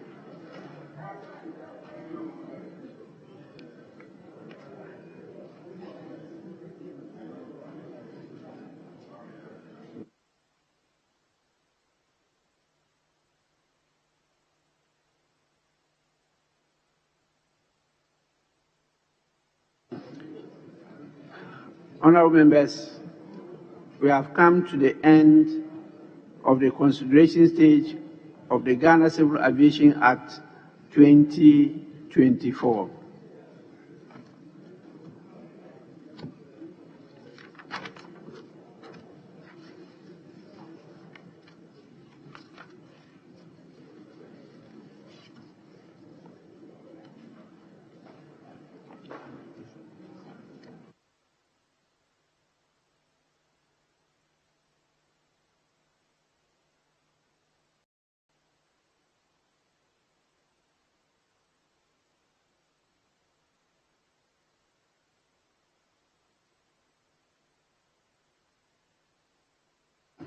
Honourable members, we have order paper, it's just a paper to be laid, order paper addendum. It's the same presentation of papers. The following paper to be presented by the chairman of the Committee on Constitutional, Legal and Parliamentary Affairs.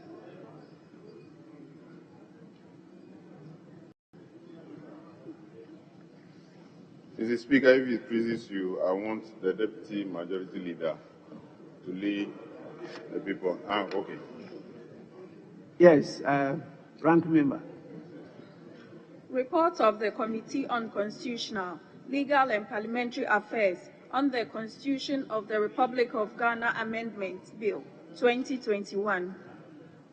Honorable members, the report is laid accordingly and is for distribution to all members of Parliament.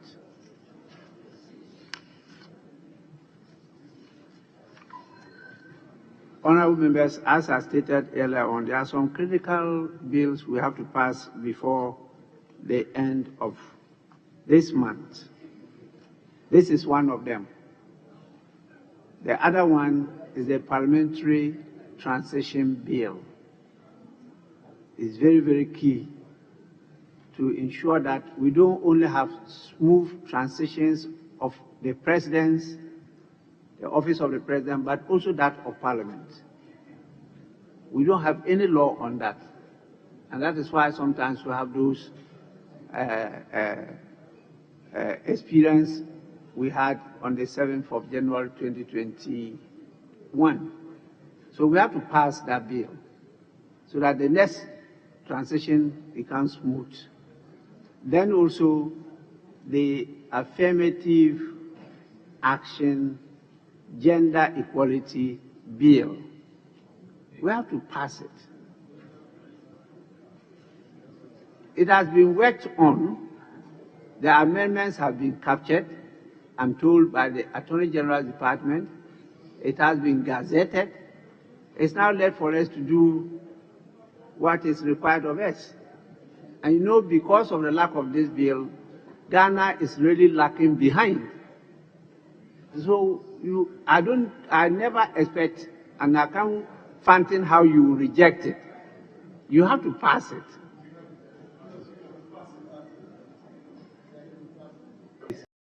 Yes, Mr. Speaker, we have actually agreed to start the consideration tomorrow. So we are still working on it. You are still working on it? No, we are going to start the consideration of the clause by clause. When? Tomorrow. Tomorrow. So, I'm happy to hear that. What about the Parliamentary Transition Bill? Stakeholders? The members who are sponsoring the bill? Absent. So tomorrow we'll take that one to on, if it is available.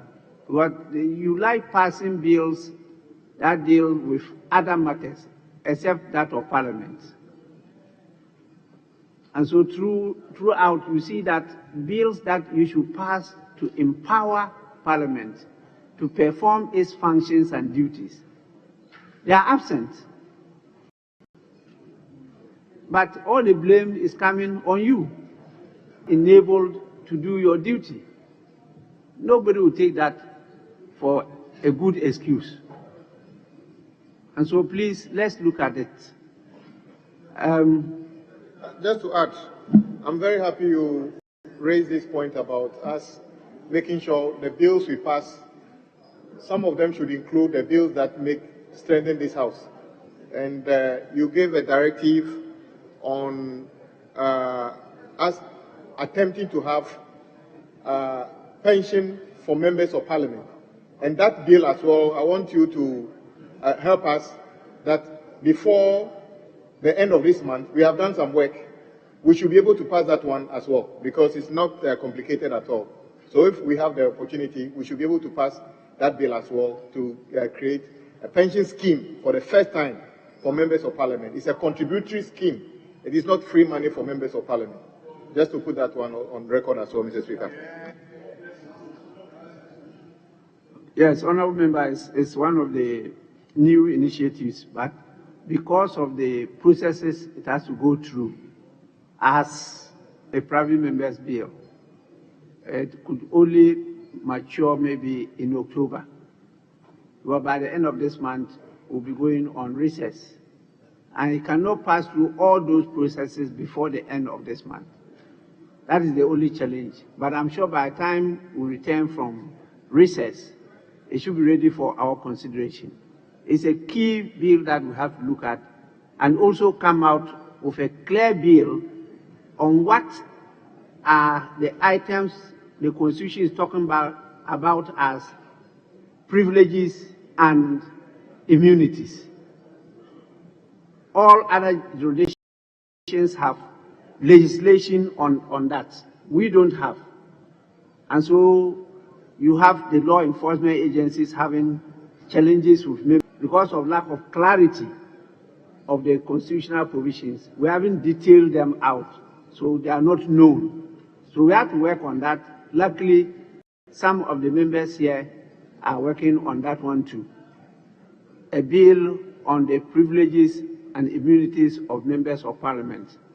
And we'll do that together with the judiciary, so that at the end of the day, we are ad idem on this matter. I know the complaints of many of you, the number of times you've been stopped on the way to Parliament and being prevented from coming. And because of the nature of the work, sometimes you rather hire commercial vehicles, taxi, to come. By the time you go back, your vehicle is not in shape because it has been forcibly towed to a police station and destroyed, and then it becomes a case. These are some of the things that we have to clarify, because Ghanaians love democracy. It's just out of knowledge of the nature and details of our laws, lack of information that some people resisted. So we should clarify it by passing legislation. With this, I pray that we take a bow until tomorrow. So I can adjourn the House. Honorable members, on this note, the House is accordingly adjourned till tomorrow at 10 in the forenoon.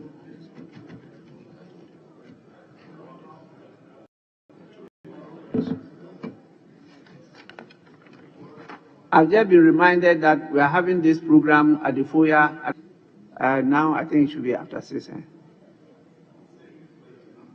It's what? Yes, I'm sure they'll be waiting for us, because it will start at 6:30 p.m. The cultural show. With this, the House stands adjourned till tomorrow.